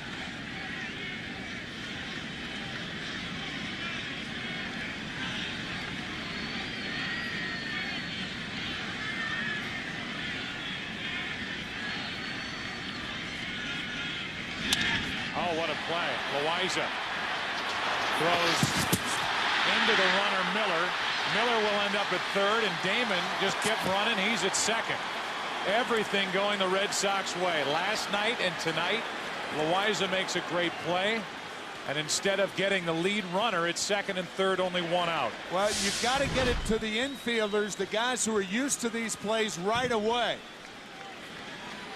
It just took too long. And Miller went back in sliding. The ball hit his spikes and went to right field. Fielder's choice, E1 on Loaiza. That ball was headed up the middle. Loaiza stabbed it, but then made that throw. Now the infield comes in with runners at second and third, one out for Bellhorn.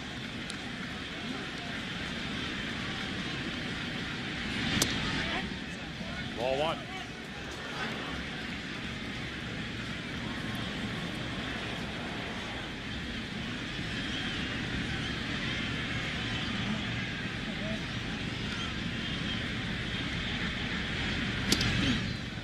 Bellhorn, strike one.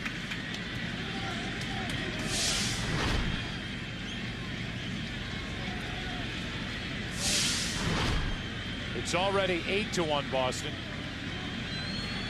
The kind of speed on, a hit could make it 10-1. That's up to Bellhorn.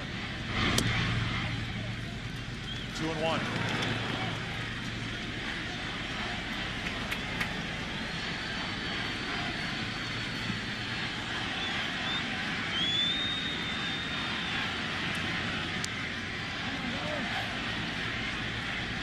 On 2-1, Bellhorn, strike two.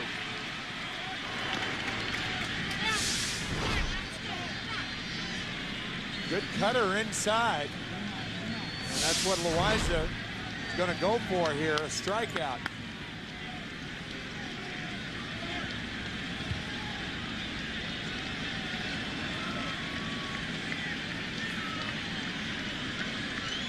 Bellhorn with a strikeout tonight and 2 walks.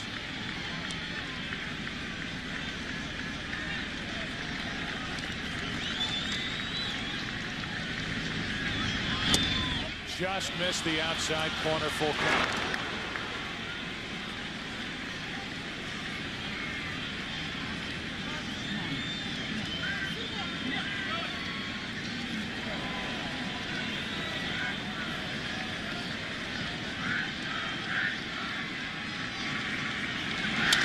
Bellhorn pops it up. Jeter at the shortstop position for out number 2. So Bellhorn misses a chance to add to a 7-run lead, and now Manny Ramirez will walk in. First base open, but David Ortiz is on deck. Pretty good 1-2 punch here in the 3-4 spots for Boston. About as dangerous as any team has going right now. More home runs than any tandem in Boston Red Sox history. 84 this year. That is saying something, considering the offensive power that the Red Sox have had over the years. 269 RBIs between them. With 2 out there for Ramirez here, and he hits it to third. Rodriguez makes the pickup to his left. The inning is over. Johnny Damon with a couple of home runs tonight. Will there be heartache in the Bronx? The grand slam, the 2-run homer. Trying to qualify to have a chance to get a win is Derek Lowe pitching in the 5th inning and delivering a strike to Kenny Lofton. Bottom 3 in the lineup for the Yankees. 8-1 Boston. 2 hops. Cabrera. 1 out.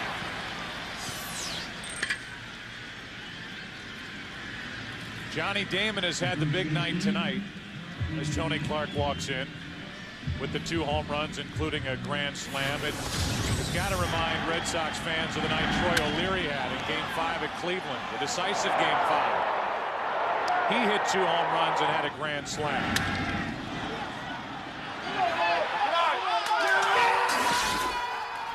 Tim, you and I were there, and that was not the biggest story of the night, even though it was nice for Troy O'Leary, and that gave the Red Sox the offense they needed. But it was the guy on the mound who came on to pitch 6 hitless innings. As Millar flips to low, 2 out. That was Pedro Martinez. And from a Red Sox perspective, one of the great things about this big lead is that in all probability, with the lead, you're not going to be seeing Pedro Martinez. And of course, this is the cart before the horse type thing, but Pedro would be the starter on Saturday, and then the Red Sox could come back perhaps with Curt Schilling either Sunday or Tuesday against the Cardinals or the Houston Astros. Long way to go, I know, in this game, but certainly a point worth consideration. Cairo was hit by a pitch his last time up, stole a base, and has scored the only run of the night for New York.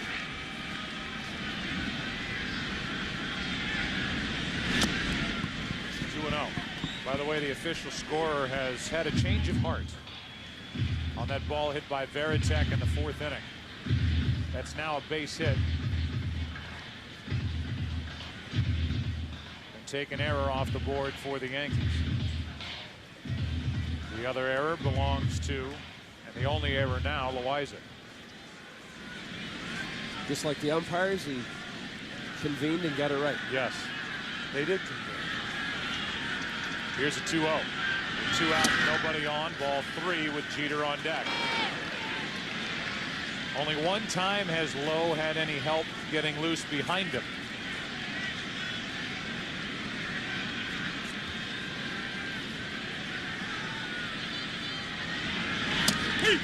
Three and 1.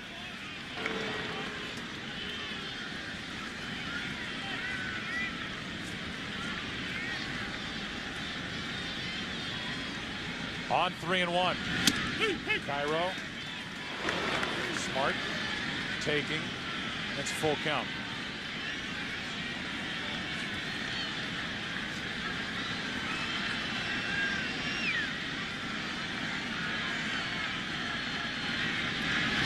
Cairo strikes out, and Derek Lowe is through 5 innings. 2 strikeouts. 1 run on 1 hit allowed. 6th inning. It's 8-1 Boston. David Ortiz first in there against Loaiza. Took over in the 4th inning. Stopped the scoring. And then last inning, pitched around a hit and an error. 1 ball, 1 strike.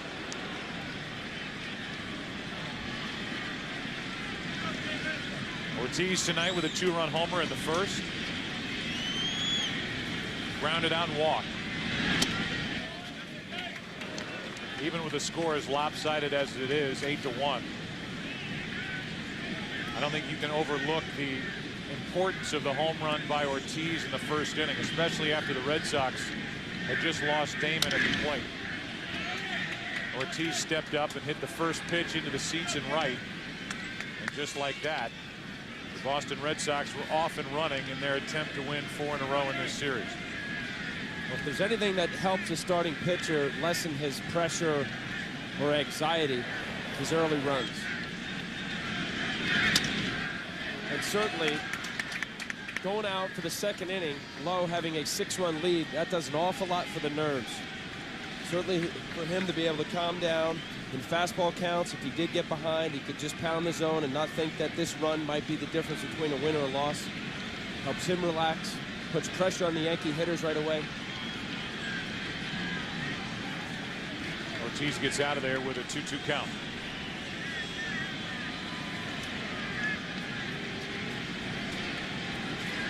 Varitek will follow, and then Nixon.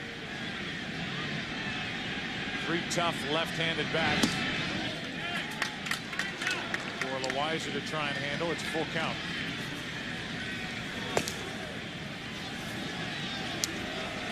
Pedro Martinez may just be playing catch. I think he's just getting his throwing in right now, looking for a start on Saturday. I mean, he can always re-warm up if he's going in the game. But at this point, Lowe doesn't look like he needs any help. And if you're going to rush Martinez back with 1-day arrest, why would you do it or even think about it up 8-1 in the 6th inning? Only reason you think about it is if the Yankees score 7 runs over the next 4 innings. 1 out. Nobody on for Varitek.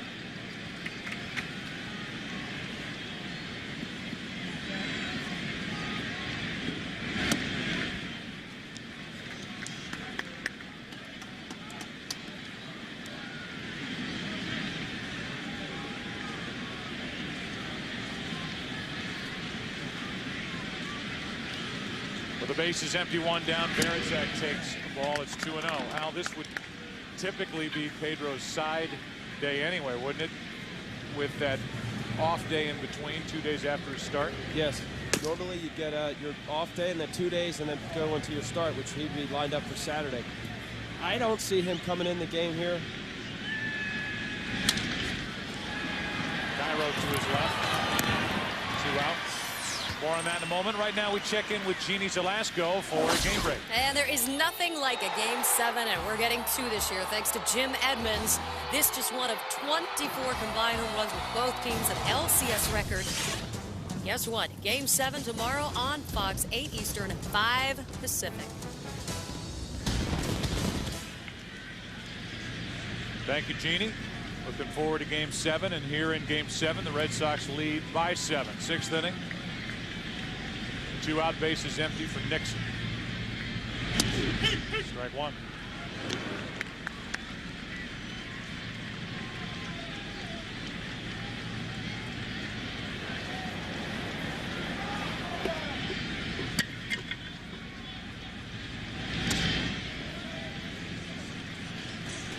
Esteban Loaiza was the loser, although he pitched very well, really hurt by the walks in Game 5 on Monday night. He went 3 1/3 in that game that was won 5-4 by Boston in 14 innings. It was really down to Loaiza. He was the last guy in the bullpen, and he impressed Joe Torre and Mel Stottlemyre with the way he pitched that night. Problem for the Yankees, he's the 3rd pitcher of the evening, and he took over in the 4th. World Series on Fox. Don't miss it.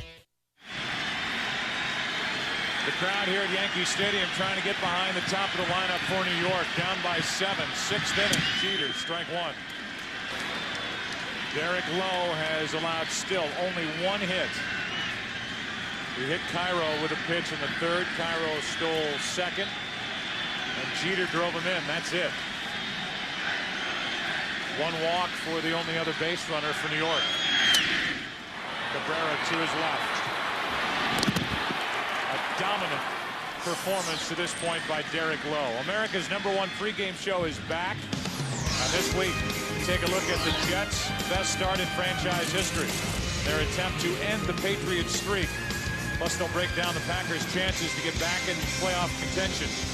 And Raiders star Warren Sapp goes 10 yards with Terry Bradshaw. Fox NFL Sunday returns this week at noon Eastern, 9 a.m. Pacific.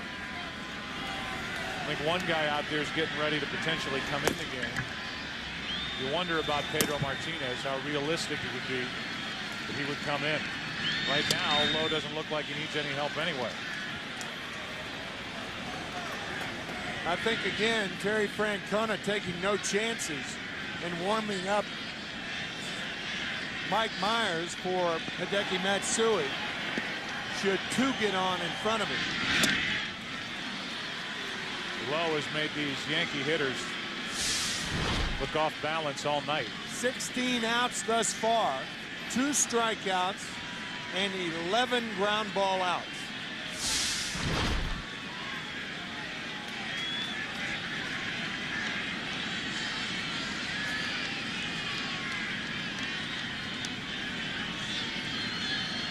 Schilling went 7 last night. Lowe is trying to get through the 6th. The 0-2 to Rodriguez.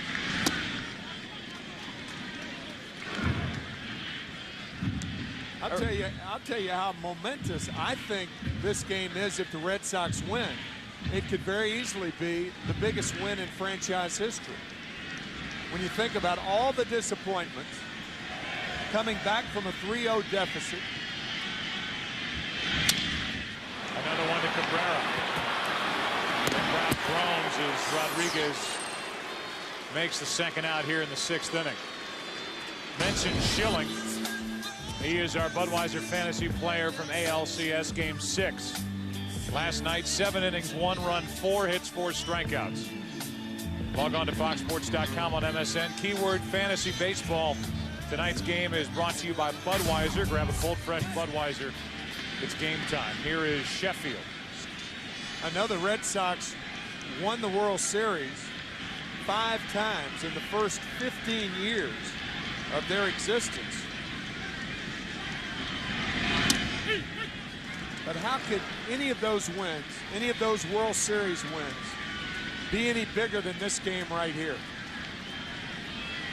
You see some articles written about potentially breaking the curse here tonight, and that's the first time I've said the word curse this entire ALCS, but I think most Red Sox players and fans believe that that comes if and when they win the World Series. They've been in the World Series since then. They just haven't won it since 1918. But to come back from a 3-0 deficit and potentially beat the Yankees, winning 4 straight, including the last 2 at Yankee Stadium,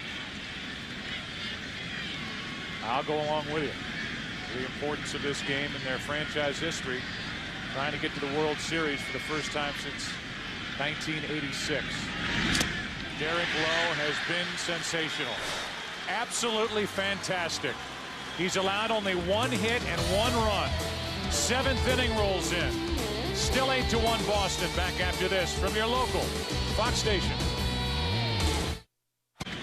Kevin Millar first up for Boston, 7th inning. 8-1, the Red Sox lead it. Millar, then Miller, then Cabrera. Loaiza deals and Millar hits a foul. Between innings, Derek Lowe came in and started getting hugs in the dugout, which may signify the end of his night. And if that is the end for Derek Lowe, his 6 innings of 1-hit ball, only the 1 run allowed. The only guy getting loose for the Red Sox right now is Pedro Martinez. So this could be more than just side work for Martinez. As we play here in the 7th inning, and you would think that they would use Pedro Martinez in a spot where he would almost be forced into a game or earlier in a game, as Loaiza gets Millar looking 1 out. You look at the last pitch from Derek Lowe to strike out Sheffield. And these guys, the Yankees, haven't touched Lowe all night. No.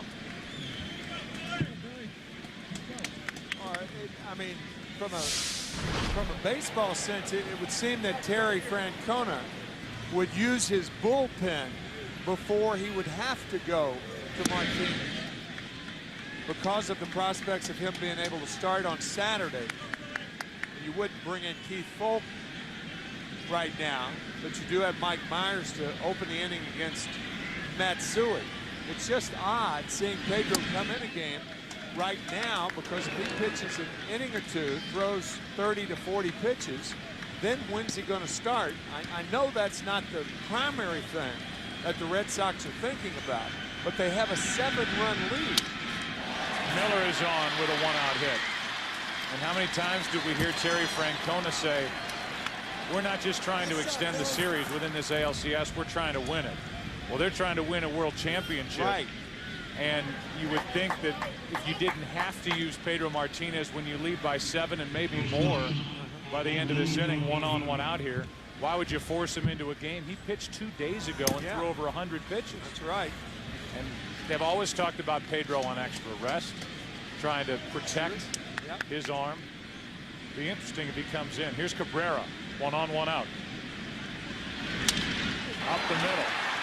2 on 1 out. But now let's talk about Derek Lowe and what he has accomplished here tonight for his Boston Red Sox. You can't say enough of how great a job he did. And what I was most impressed, in many instances, you lose the mindset of continuing to pitch.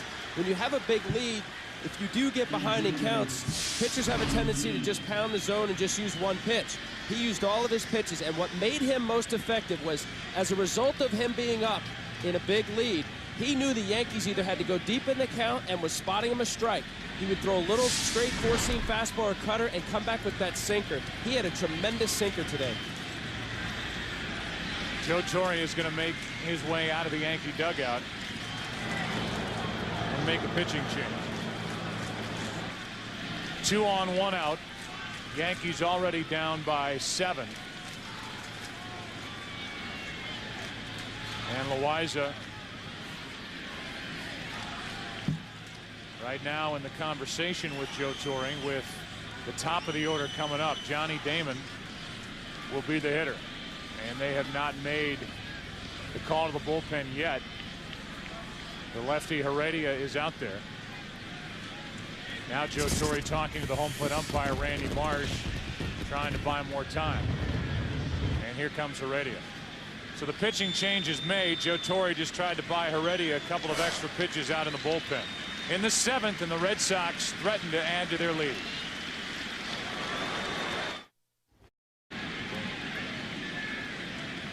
Felix Heredia takes over with 2 on and 1 out. Red Sox with runners at first and second. Johnny Damon at the plate.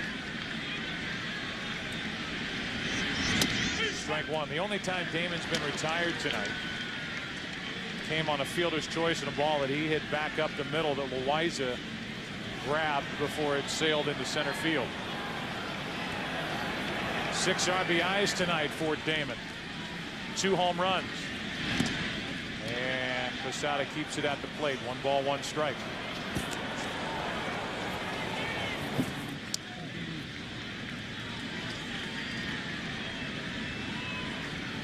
It is tough to go into a series if you're the Yankees facing this Boston lineup without a left-handed reliever that you really trust in your bullpen, with guys like Damon, Ortiz, the left-handed power of Veritek and Nixon.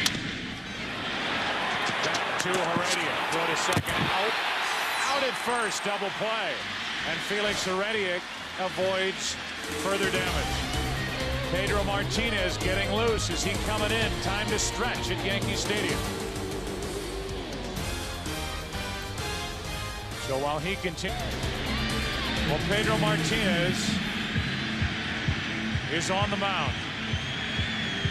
He takes over for Derek Lowe, who was sensational. 6 innings, 1 run, 1 hit in this Game 7 start on short rest. Struck out 3, walked 1. Doug Minkiewicz takes over at first to improve the defense, and Pedro deals with Matsui.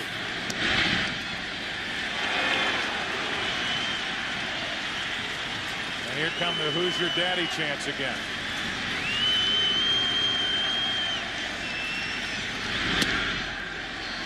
2-0.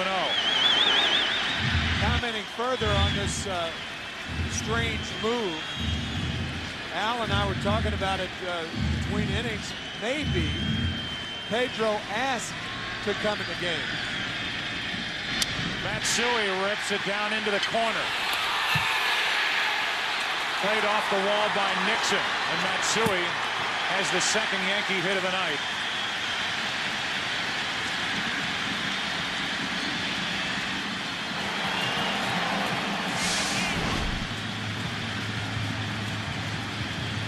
Sitting on a fastball, he got it. And here it is, the 7th inning, and the Yankees finally have an extra base hit. Now it's Bernie Williams who homered off Martinez 2 days ago.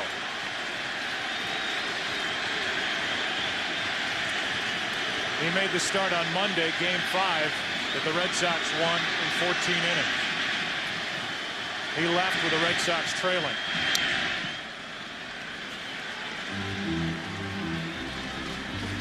You could even understand if it's a 2 or a 3-run game. The Red Sox were up by a run, a two-run lead, a 3-run lead, but a 7-run lead.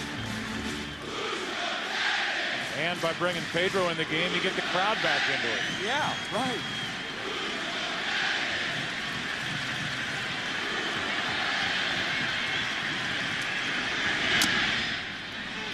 That's a foul ball. And it's 0-2 on Williams.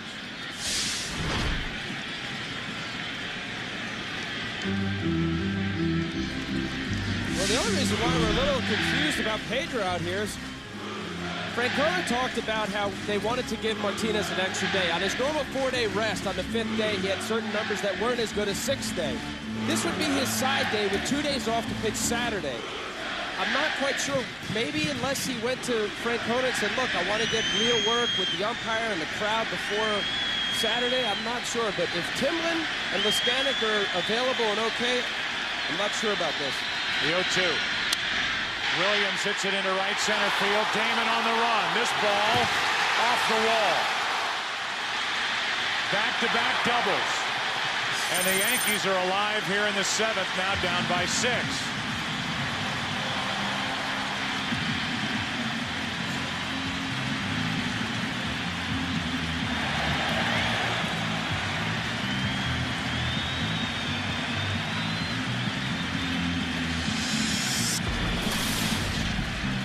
Bernie Williams gets an 87-mile-an-hour fastball and hits it hard.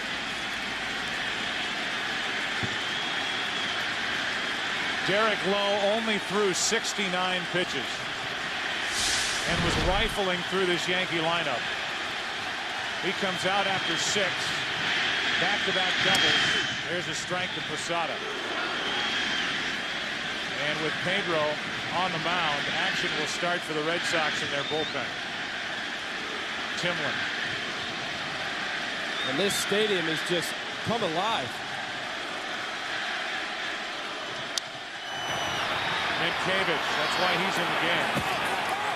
Ball stayed down, and Minkiewicz stayed on top of it. 1 out. Runner goes to third. That's Williams. And the batter will be Kenny Lofton.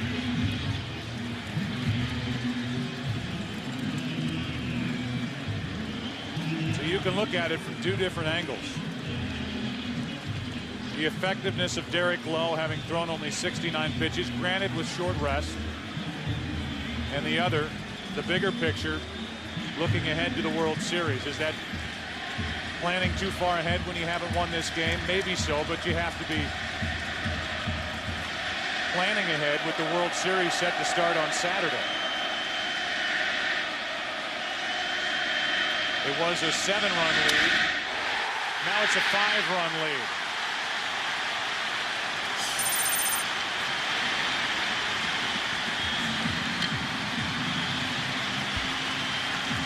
And John Olerud is going to come off the bench and bat for Tony Clark. So a breaking ball spanked to center field by Lofton. I think if you're worried about this game, instead of putting Martinez out there, leave low in the game. Absolutely. And instead with throwing 69 pitches, I mean, how effective do you want him to be? How much more effective can he be?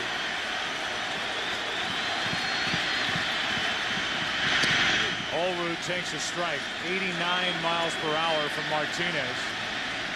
Olerud homered off Pedro Martinez in game 2.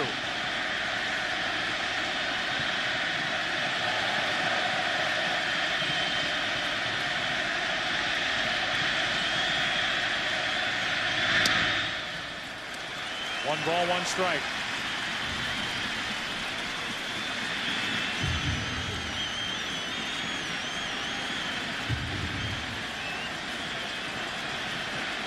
Three hits in the inning. One out. Pretty good rip for a guy who hasn't played the last 3 games. It's 1-2. The irony of last year compared to this year, last year, whether to take Pedro out of the game or not. This year, whether to put him in the game. And staying with the starter too long, as opposed to maybe not staying with the starter long enough. The 1-2.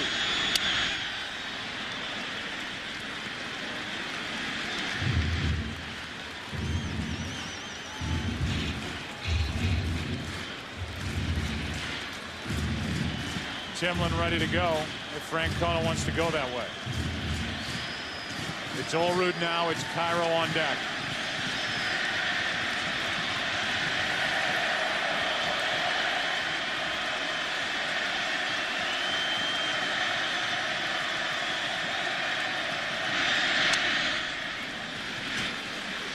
Let's go to Kenny Albert.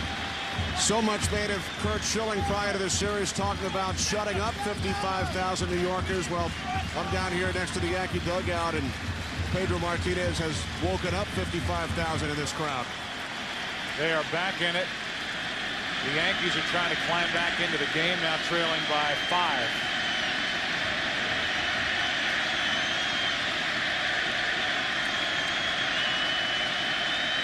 Lofton takes off, throw down. Safe.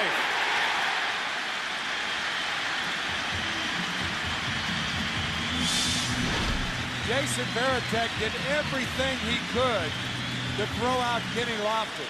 Quick throw, strong throw, safe at second.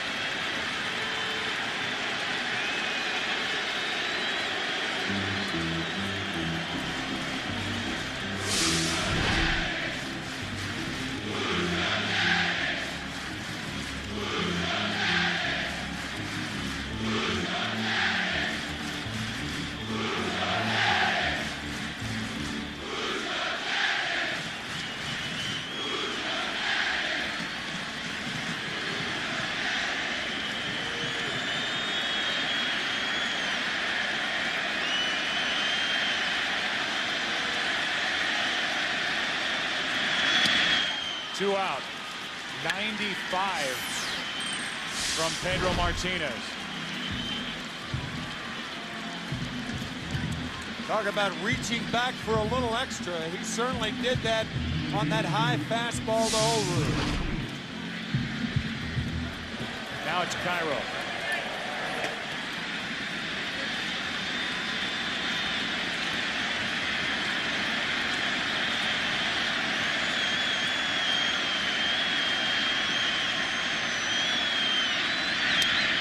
Good pitch off the hands, 93. Strike 1.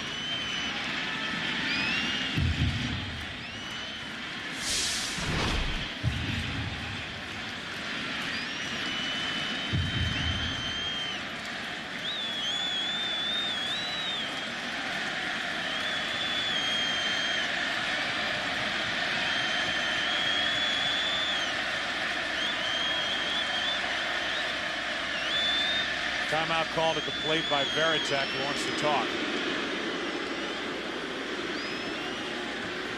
Pedro's last 3 fastballs, the one that before he struck Olerud out was 97, just missed away. 95 he struck out Olerud, and the last one was 94. you wonder, you know, the pregame warm-up for a starter can be as long as 25 minutes, 20 minutes, 15 minutes. You wonder, did he get enough? Was the routine what he's accustomed to as a starter?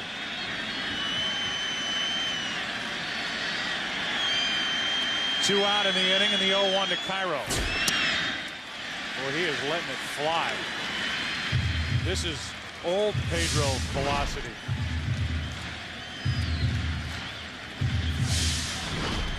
Showed you the highlights of that 6-inning no-hit effort in the '99 Division Series. Game 5 at Cleveland. And he was throwing like this back then.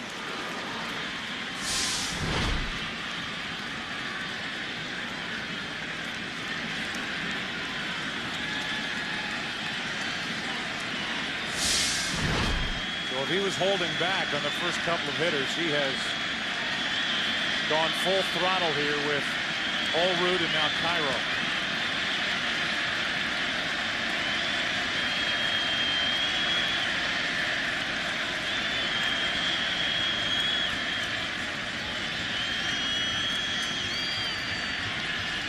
Meanwhile, the Red Sox have missed a number of opportunities the last few innings to really blow it open. Because of that, this is the biggest out of the game thus far.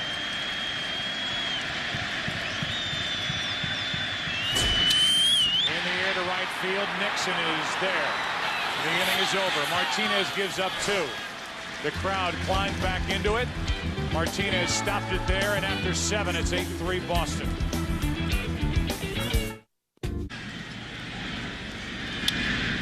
First pitch swinging is Bellhorn, and against Gordon, the new pitcher for the Yankees, Bellhorn fouls it out of play off to the right. We're in the 8th inning now, and it's an 8-3 Boston lead.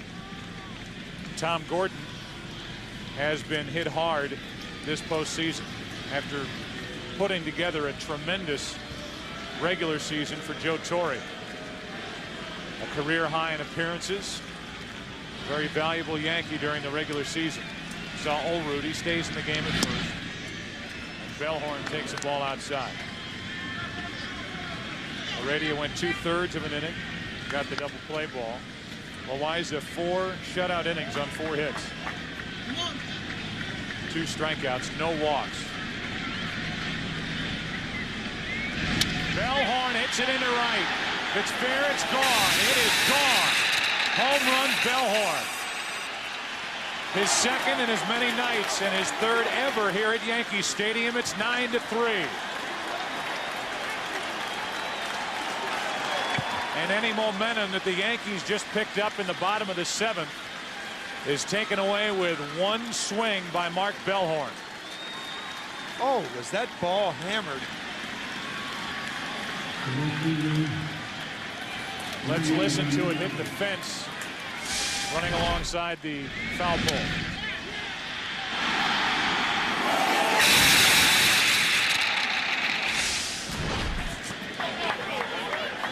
Is that how it sounds? That's how it sounds. Sounded like an accident in the kitchen at Il Molino. There's out number 1 here in the 8th.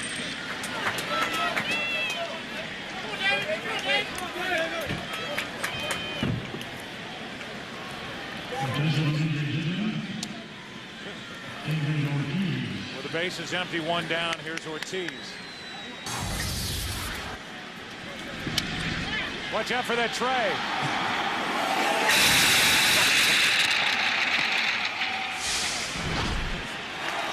The worst sound I've ever heard. With 1 out, nobody on. Here's David Ortiz. Strike 1.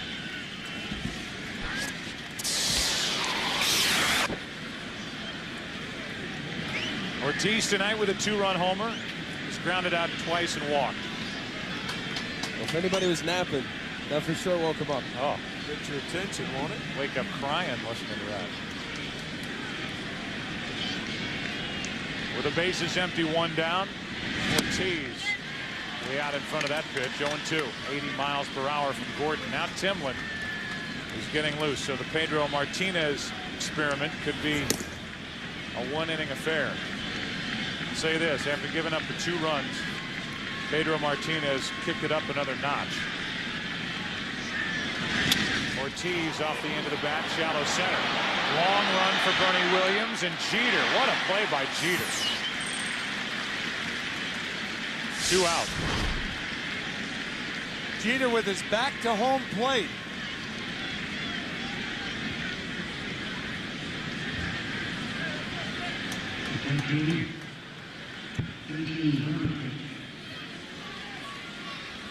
The only one that could get there, and Derek Jeter made the play. 2 down, and Veritek will be the hitter.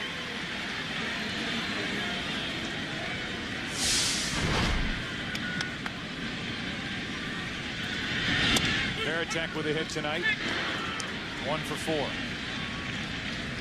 9 out of 27 in this series with 2 home runs and 7 RBIs.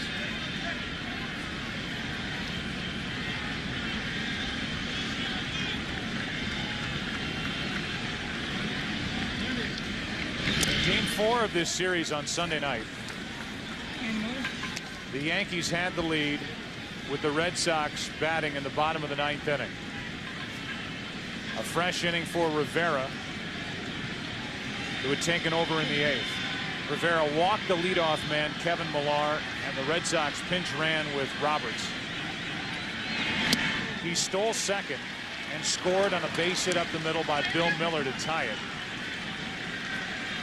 Then great relief work the rest of that night by this Red Sox bullpen, predominantly Leskanic, who ended up with the victory. A game that was won in the 12th inning on the home run by David Ortiz. And then the next night, the Yankees blew a 4-2 lead as the Red Sox got 2 in the 8th inning. A home run by Ortiz to make it a 1-run game. A sac fly off the bat of Veritek, the guy at the plate here, with Rivera on the mound again. It's a blown save, albeit a situation where he came in with 1st and 3rd and nobody out. But then the Red Sox went on to win that game in the 14th inning, winning last night here at Yankee Stadium 4-2 behind Schilling, Arroyo, and Folk. And now leading here in Game 7, 9-3 in the 8th. Veritek in the air to left from Matsui. Game 7 is headed to the bottom of the 8th. For the Yankees, it'll be the top of the lineup. They trail Boston in Game 7, 9-3. Series. They put Pokey Reese in the lineup to improve their defense at second base. And Joe Torre's Yankees are on the verge of a colossal collapse if they can't come up with 6 runs before the Red Sox get 6 outs. For as staggering as it would be for the Red Sox to come back down 3 games to none, it is amazing to think of this Yankees team, which has had so much success against the Red Sox and so much success in the postseason under Joe Torre, blowing a 3 games to none series advantage. 2-0 from Timlin, the 3rd pitcher of the night for the Red Sox. Except the way to do that is when you do not have a strong pitching staff. The Yankees started the season with poor starting pitching, and they could be ending the season tonight with poor starting pitching. It's the toughest thing in the world to replace during the season, and Brian Cashman, their general manager, knows that. 3-0 is the count on Jeter. Rodriguez and Sheffield, the next 2 hitters. 3-1.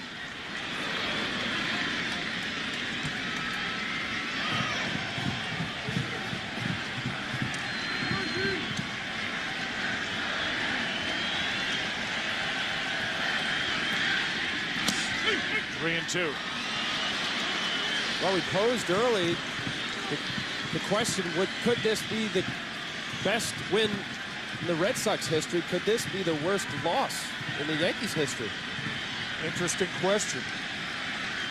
Of course, not just within this game, but over the past 4 nights. 3-2 pitch. Jeter grounds to third. Fair ball. Miller. Long throw. And there's Minkiewicz. Digging it out for out number 1 here in the bottom of the 8th. What a play. The human vacuum cleaner sucks up another one. This is a terribly tough hop in between, and watch the stretch and the grab.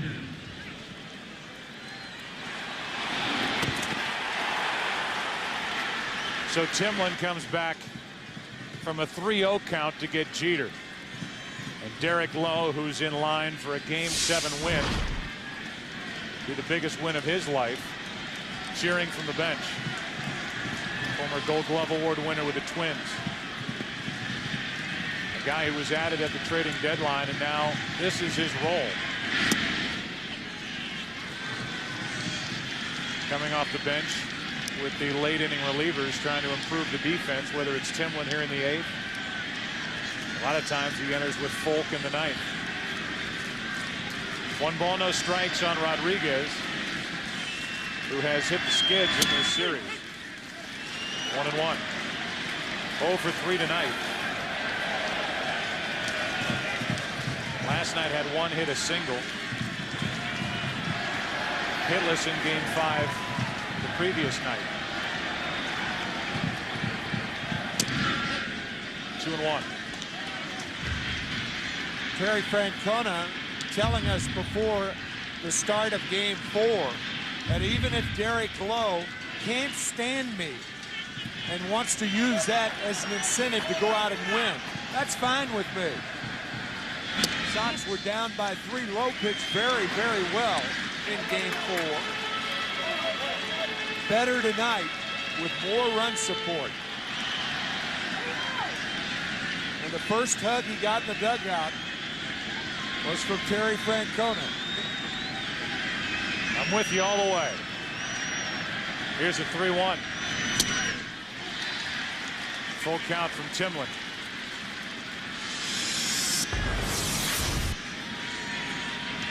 Even as late as last night before the game, reporters asked him, Derek Lowe, do you know if you're going to pitch in Game 7? Have they told you anything? Lowe's response was, why would they start now? Still bitter. But he made the most of his start tonight in Game 7. 6 innings, 1 run, 1 hit. Then Pedro. Now Timlin. 2 out.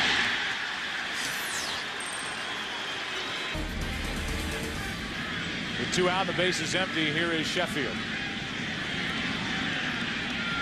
It's interesting to watch Rodriguez make that last out and think about this past offseason, how close the Red Sox came to getting Alex Rodriguez. There's the response at the cask and flagon. That was the greatest bar. We've got cameras in 2 bars. Wow. 1 ball, 1 strike with 2 out, nobody on here in the 8th inning. Rodriguez so close to becoming a member of the Red Sox. $12 million difference. Sheffield went around strike 2. The addition of Schilling, who was brilliant last night. Manny Ramirez staying with the Boston Red Sox. Garcia Parra staying until the trading deadline this year, ending up with the Cubs. Cabrera added. And now the Boston Red Sox are 3 defensive outs away from their first trip to the World Series since 1986. What a night for the Red Sox here at Yankee Stadium. Let's go to the 9th. 9th inning now, and Trot Nixon is first up for Boston. He takes a strike from Tom Gordon. Nixon, Minkiewicz, and then Miller. A 9-3 Red Sox lead.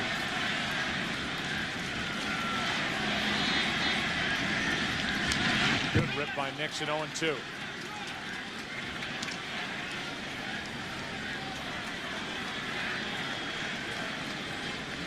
Gordon came on in the 8th, gave up the home run to Bellhorn. One of 4 home runs hit tonight by Boston. It's started in the first, happened again in the second on the grand slam by Johnny Damon. He popped a 2-run homer in the fourth, then the Bellhorn shot in the eighth. And you can forget the first 6 games of this ALCS for Johnny Damon. What he did here in Game 7 will be remembered by Red Sox fans forever. 1 ball, 2 strikes.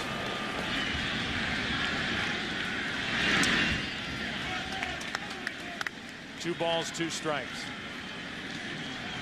So the Red Sox, who came to New York, played at Yankee Stadium last year in the ALCS, came in trailing 3-2, won Game 6, and lost Game 7 in a heartbreaking fashion, trying to flip the tables on the Yankees and give them a taste of it. Here's a 2-2. Nixon checked his swing, a full count.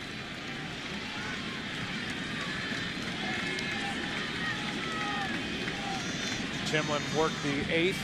That's him pacing in the dugout. There's nobody up in the Red Sox bullpen right now. He may head back out there.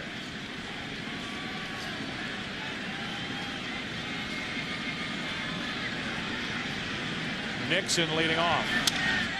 Starts it with a hit.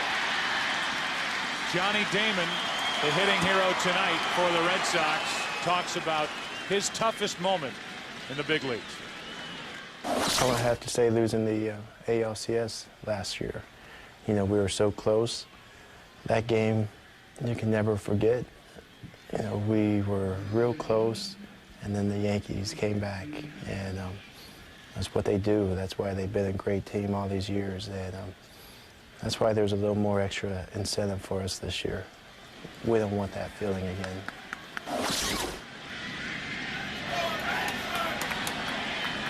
He has done his part to make sure they don't have that feeling again as Minkevich hits it foul.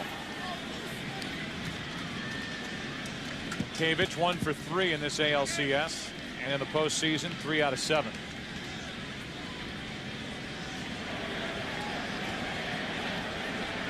People around New York, if the Yankees complete this collapse, and it would be the biggest collapse in postseason history, up 3-0 on the Boston Red Sox, with Boston trying to win 4 in a row and win the final 2 here at Yankee Stadium. We'll be wondering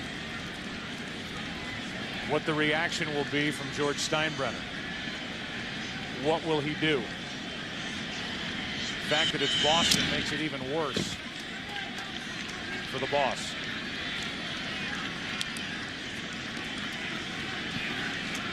And I'm not too sure that the Red Sox coming back like they have belongs in the miraculous category, but it is an overwhelming accomplishment. They're still 3 outs away from that defensively. They lead it by 6 here in the 9th inning. 1 on, nobody out, and Minkevich flies it into shallow left. That ball might drop. It does drop. A fair ball. 2 on, nobody out. So Minkevich gets his 2nd hit of this series, and Tom Gordon continues to struggle, albeit on a flare hit into left. Yeah, the Red Sox, meanwhile, thinking, let's sew this baby up. Put another crooked number on the board. Well, you look at this Yankee bullpen. All year long, Joe Torre had to rely on a lot of work from 3 guys. They never had the left-hander, the Stanton-type left-hander. So it was Quantrill, Gordon, and Rivera. Quantrill seemed to run out of gas in the second half of the season. Gordon set a career high for appearances, as did Rivera. And Rivera has blown a couple of saves back-to-back games in this ALCS. He's getting loose right now as Gordon is in trouble in the 9th inning. 2 on, nobody out. Bill Miller at the plate. And Miller flies one into center field. Nixon will tag. He will advance to third. The throw is in towards second. First and third, 1 out. So Miller a productive out. Puts an extra run 90 feet away with only 1 out. Here comes Cabrera.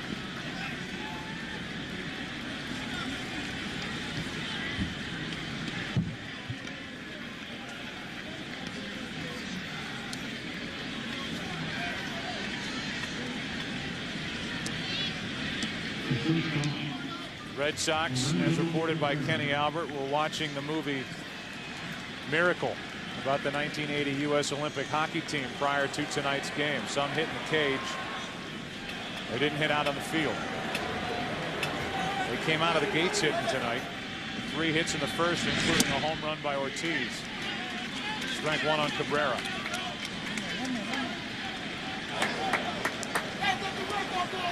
That old George Carlin line comes to mind now. No one says it's only a game when they're winning.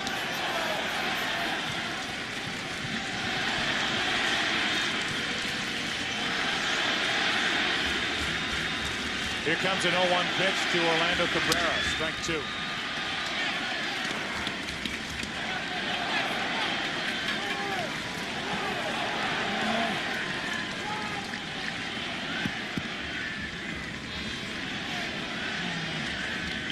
Back-to-back hits. Nixon, then Minkiewicz. Miller fly to deep left center.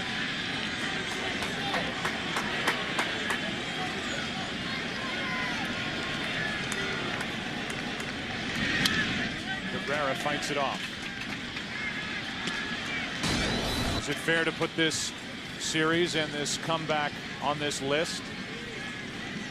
Clay beats Liston. Jets beating the Colts in Super Bowl III. The '69 Miracle Mets, a USA Olympic hockey team.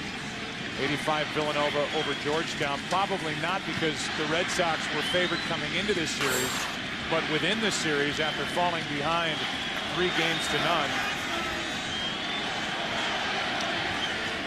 it has been a monumental task and a great effort by Boston. And there have been moments where they have been literally a pitch away, a defensive play away, a base hit away from being bounced out of this playoff by the Yankees. And here they are, 3 outs away and just squirming in that dugout trying to get to the World Series. A stolen base away, as Dave Roberts proved. The 0-2. Ball 1. A double down the line, Sierra in Fenway that just went over the fence for a ground rule double. There have been a few moments in this series where a play could have gone either way and it went the way of the Red Sox. Even last night, the 2 calls and the reversals by this umpiring crew. One on the home run by Bellhorn and the other on that play down the first baseline on the ball hit by Alex Rodriguez as he knocked it away from Bronson Arroyo. Now you mentioned the Tony Clark double with Ruben Sierra starting that play at first base, blazing around the bases, would have scored, but the ball hopped out of play and the Yankees didn't score. The Red Sox went on to win a couple of innings later. The 1-2. Cabrera flies it into center field. That's going to get Nixon home. Trot tags and trots. And it's 10-3 Boston. And now it's the Red Sox fans making all the noise here at Yankee Stadium. And here comes Joe Torre out to bring in Rivera.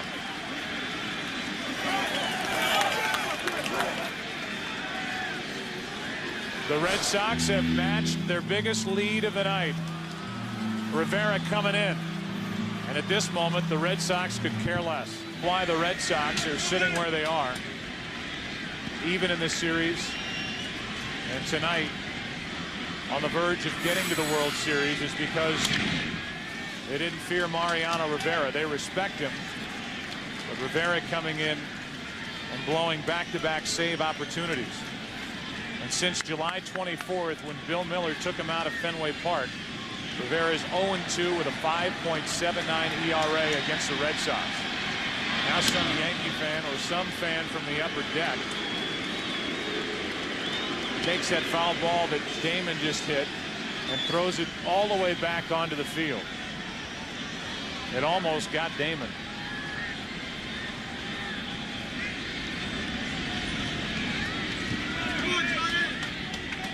Strike one from Rivera.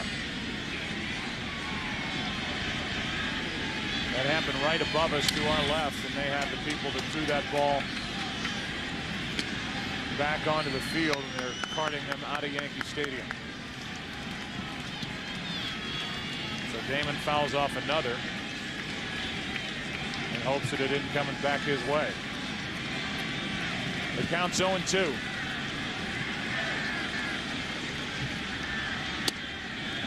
Ball one high.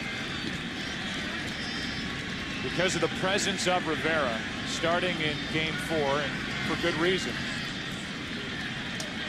Terry Francona managed the remainder of this series brilliantly.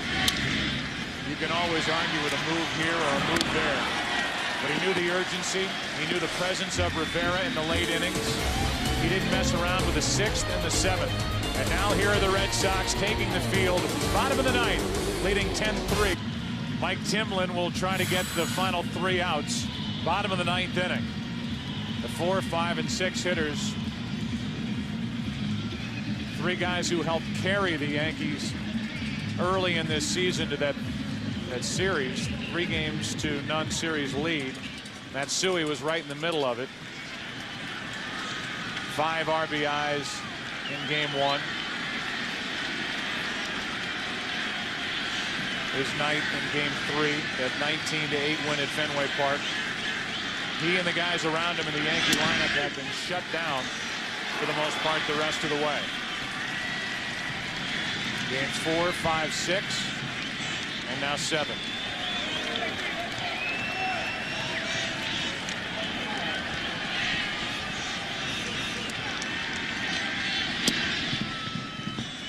One ball, one strike. Talked about it on the opening. A lot has been said about how hitters adjust to pitchers. Well, pitchers adjust too, and the bullpen and starters of the Red Sox adjusted to the first 4 hitters of the Yankees. And I mean just shut them down from Game 4 through Game 7. 2 balls and a strike.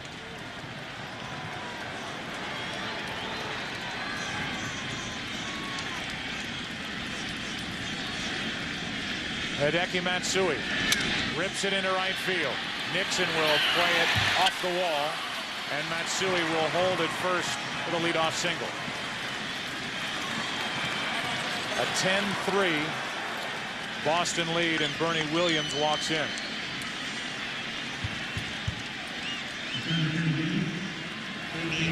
Bronson Arroyo is getting loose, the right-hander, alongside Alan Embry.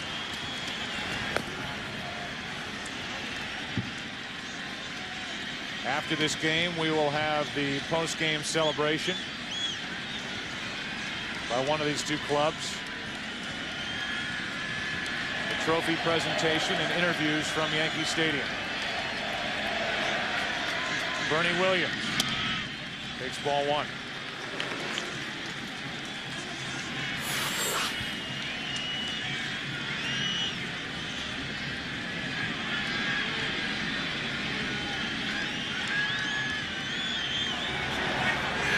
Time called as yet another baseball is on the field. Game 7 tomorrow night, NLCS, 8 Eastern, 5 Pacific. Roger Clemens and Jeff Suppan. Winner of that game will play the winner of this game.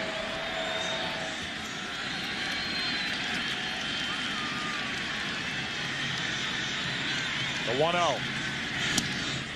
2-0. Bernie Williams tonight, 1 for 3.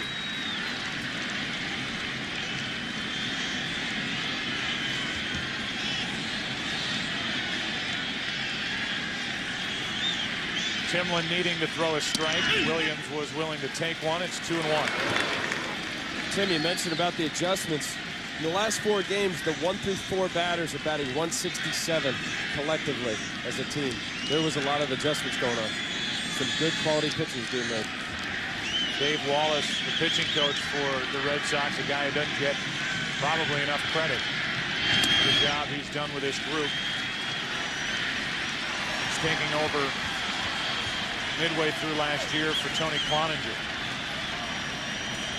3 balls and a strike now on Bernie Williams.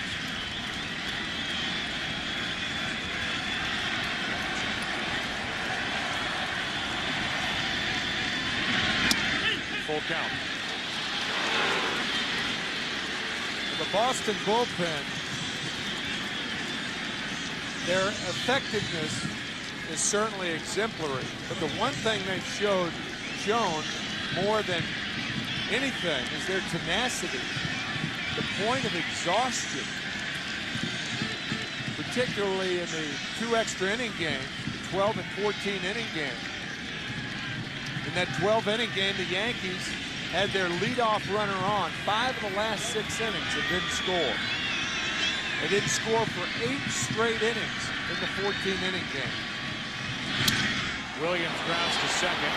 Reese gets the lead man, and that's it.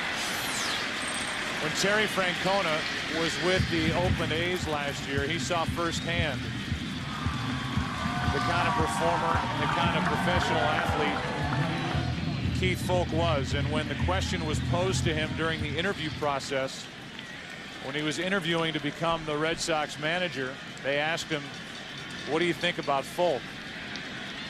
And he said, well, if I'm coming to the Boston Red Sox, get Keith Folk. He's the kind of guy that's willing to pitch every day, no matter the situation. Posada pops it up. The Red Sox are 1 out away.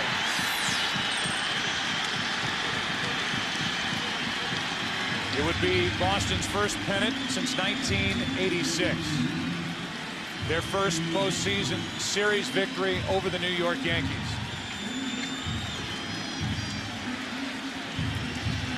They would become the first team in baseball postseason history to come back from a 3-0 deficit to win the series.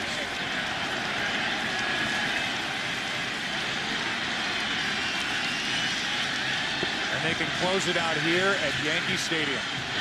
Ball 1 to Kenny Lofton. Taking second is Bernie Williams on fielder's indifference.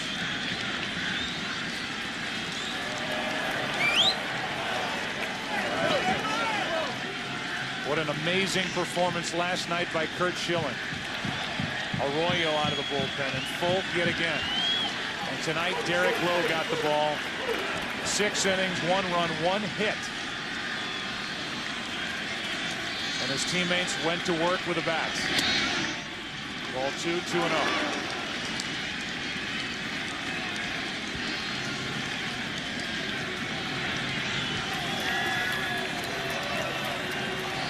Red Sox can't wait to explode out of that dugout.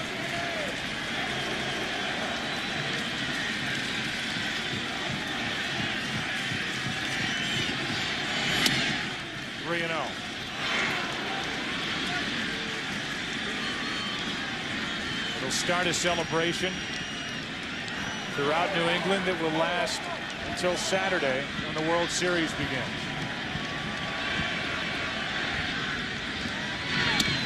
A 4-pitch walk to Lofton, and Olerud will be the hitter.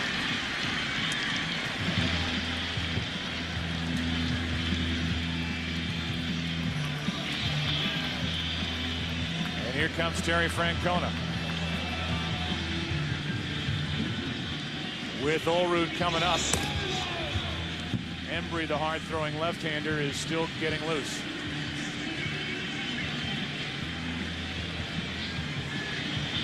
And not wanting it to get any tighter, Francona is going to go to Embry.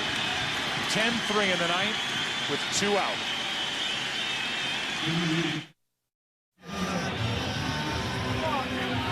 These two teams have been at it for 5 straight nights. Alan Embry has been right in the thick of it this postseason and in this ALCS in particular for the Red Sox. And he will deal with Ruben Sierra, who comes off the bench to pinch hit for Olrud with 2 on, 2 out. 10-3 Red Sox in the bottom of the ninth.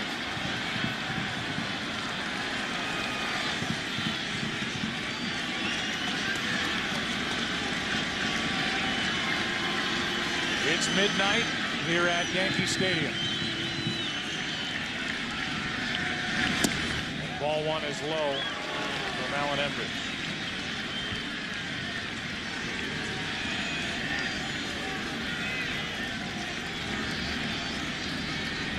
This would be the 5th pennant for the Red Sox since that 1918 season. And here it is, ground ball to second. Reese, the Boston Red Sox have won the pennant.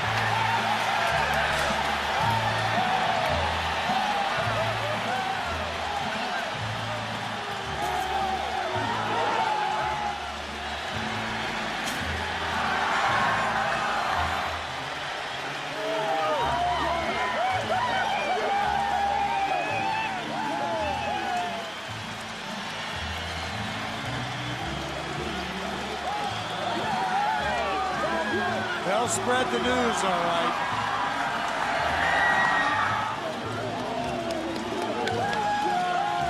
The Boston Red Sox earned this celebration here at Yankee Stadium with the biggest comeback in postseason baseball history.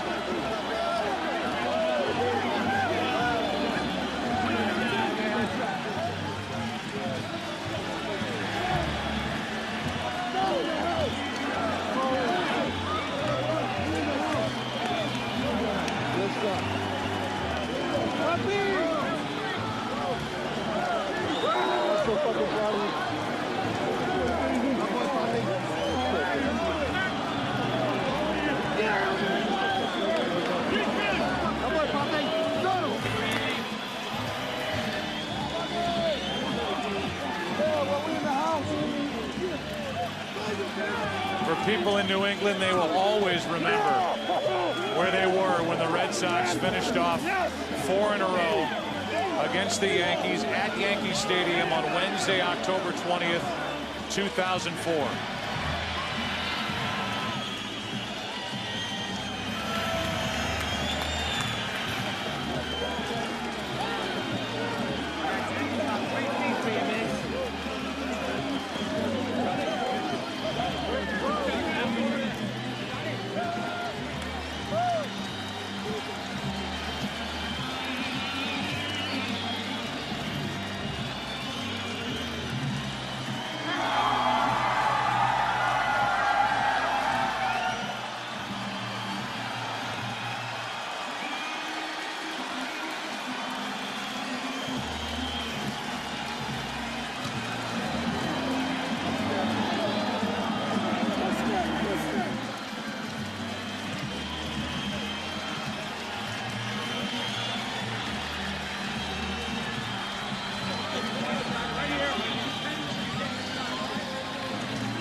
The Red Sox want to stay right in the middle of that field, and let's go down to Kenny Albert.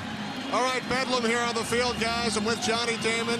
Johnny, first team in baseball history to come back, win a series after losing the first 3.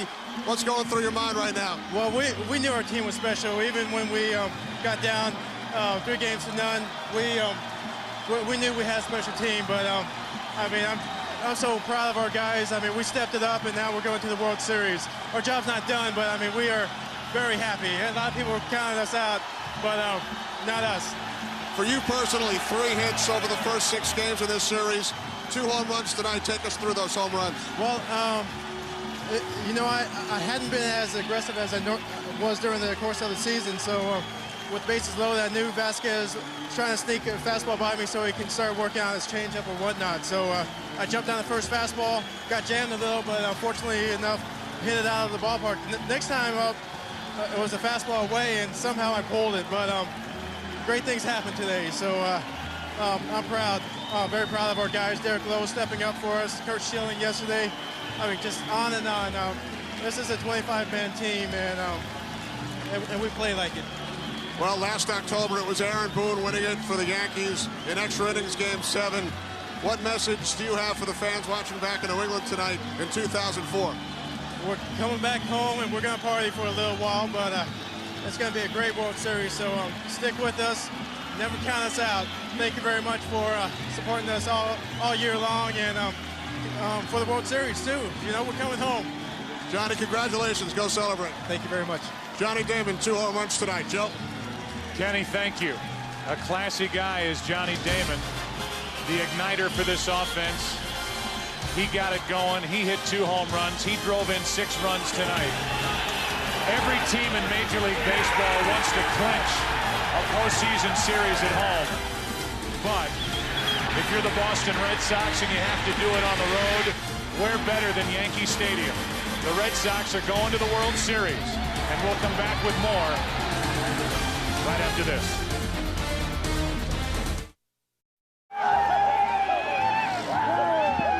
The celebration here on the field at Yankee Stadium. The Red Sox clinching the pennant.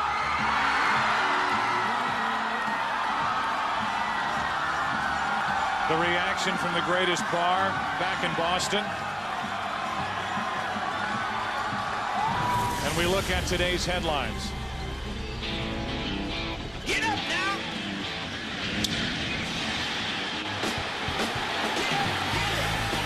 Johnny Damon, a grand slam and a 2-run shot. 6 RBIs, finally busting loose. Derek Lowe, phenomenal. Short rest, 3 days rest, 6 innings, 1 run, 1 hit. And he and the Red Sox win it tonight.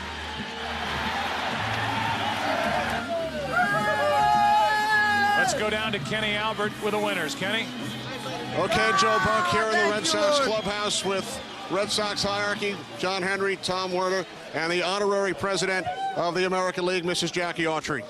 Well, gentlemen, this is one of the most exciting American League Championship Series that I've ever participated in, and I congratulate you and your team. All of the country is very proud of what your team has accomplished, and I'm very proud to present to you, on behalf of the Commissioner of Baseball, the William Herridge American League Championship Trophy. Congratulations to both of you.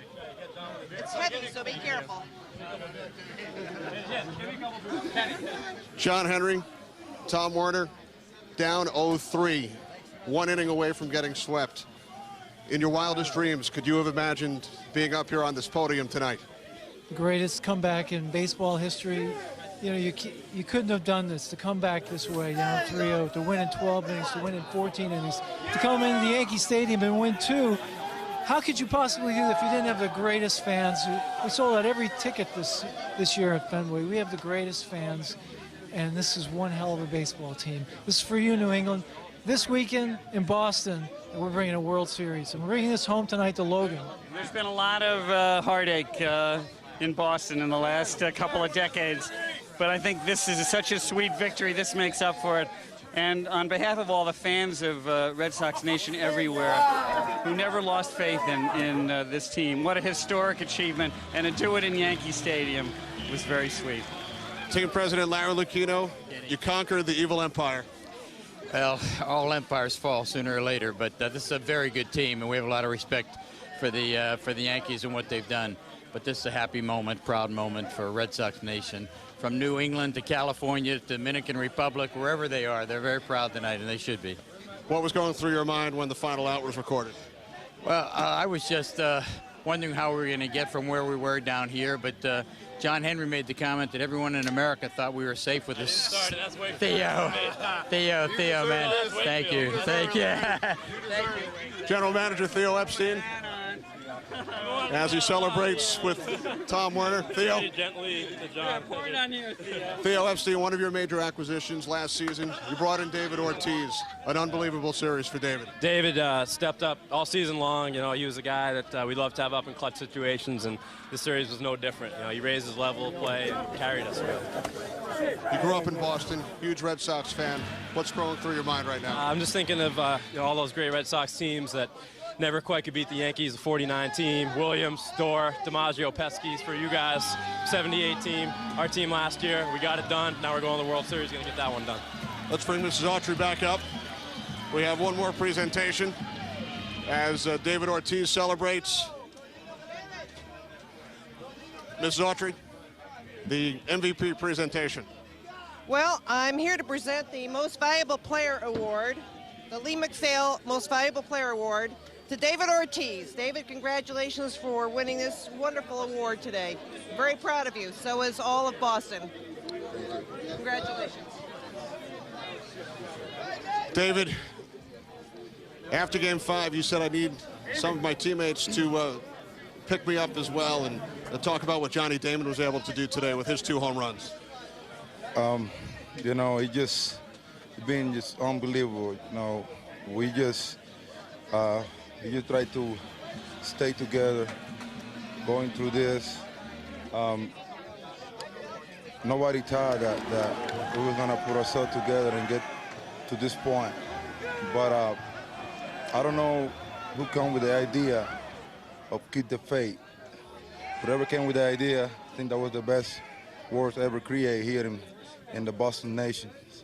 I think Johnny just showed who he always has been, you know, out there. A great hitter, a great player, and he feel like he had to do something, he did it.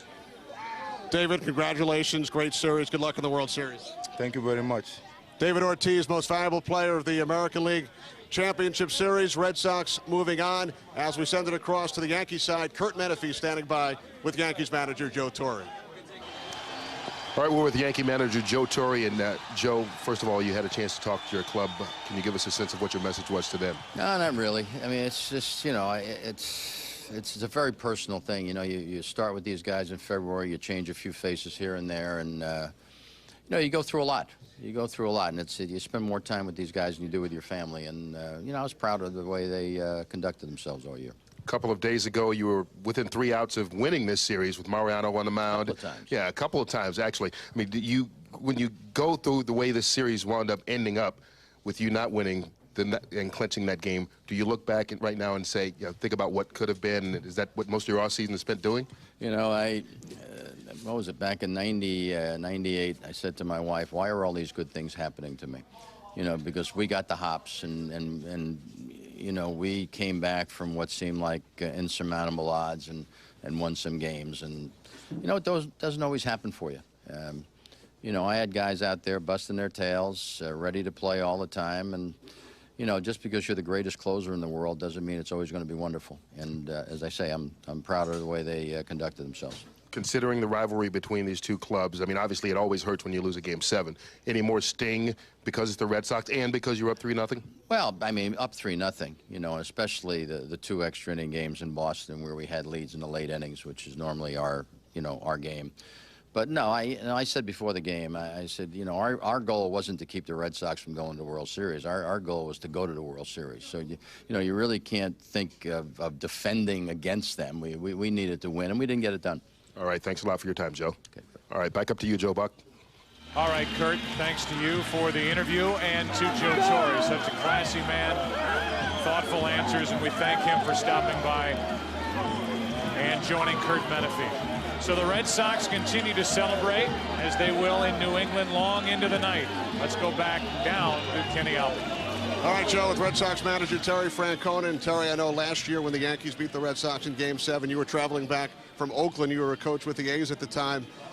Down 0-3, 1 inning away from getting swept. Did you ever in your wildest dreams imagine this would be possible? Actually, yeah. We, because of the guys we have and the way we try to go about it, we just tried to simplify it and go inning by inning. And that was the only way we had any chance to accomplish this. We're playing such a great team. And there was no room for error when you're down 3-0, and we fought back and we did it. And again, it's against a great team. What we did was really, really something. I'm so proud of these guys. That's an understatement of the year. Tell us about the booing in the dugout. What was going on as Derek Lowe continued to put up 0 after 0? the mood from the first pitch was let's just go pitch by pitch and just concentrate on every single pitch, every single play. And what D gave us was above and beyond the Call of Duty. You know, when we put him in the bullpen, we told him that day, we said, you're going to have something to say about this series, and it never fails when people don't tuck their head between their tails and stay with it, and he was just awesome today. Now, we know what happened to the Yankees last year in the World Series against the Marlins after winning the emotional 7-game series with the Red Sox. If it's not too early to ask you about the World Series, how will you keep... Too early. Well, I'll ask you anyway. How will you keep the guys from avoiding a letdown against either Houston or St. Louis? There has never been a letdown. And you know the biggest reason is they like to play baseball. That's just they just like to play baseball. So we'll be fine. Congratulations, Terry. Thank you very much. Appreciate it. Joe, back to you. All right, Kenny, thanks, and thanks for joining us here at Yankee Stadium tonight. Still up here in the booth, Joe, Al, and Tim, and I'll ask you, you're a current player, you see this group, the self-proclaimed idiots, guys that just don't quit, the effort, the guys that hung in there in the bullpen. So impressive for the Red Sox in this series. They sure were, and Ortiz talking about keep the faith. I know they are the envy of 700 other Major League players that are watching this right now, and of course what's going to happen in the National League. But well, the way I see it, with the belief in themselves, records are made to be broken. This was supposedly an insurmountable record that was never broken, and it was broken. And really all caps off to the Red Sox, and good luck. And Tim, for you, you know, Ortiz gets the MVP, and that's the easy choice, the obvious choice. But you look at Francona managing that bullpen and the job done by guys led by Keith Folk. That's really what won this series in my mind for the Boston Red Sox. The bullpen, I don't think there's any question about it. There are a few lessons to be learned from this playoff also about not taking things for granted, and a team that is as feisty and rugged as the Red Sox. When they came back and they won the first game, you figured, well, you know, it's just a matter of time. Then they come back and win the next night, and then Ortiz wins the next night. Then they come to Yankee Stadium and win 2 against the New York Yankees. They deserve all the credit in the world. What a terrific job they've done over the last 9 days. And they will continue to play. Saturday night, the World Series begins. We know that the Boston Red Sox, winners of the American League pennant, will represent the American League. And they will continue to dream on, thinking that this may be the year 2000.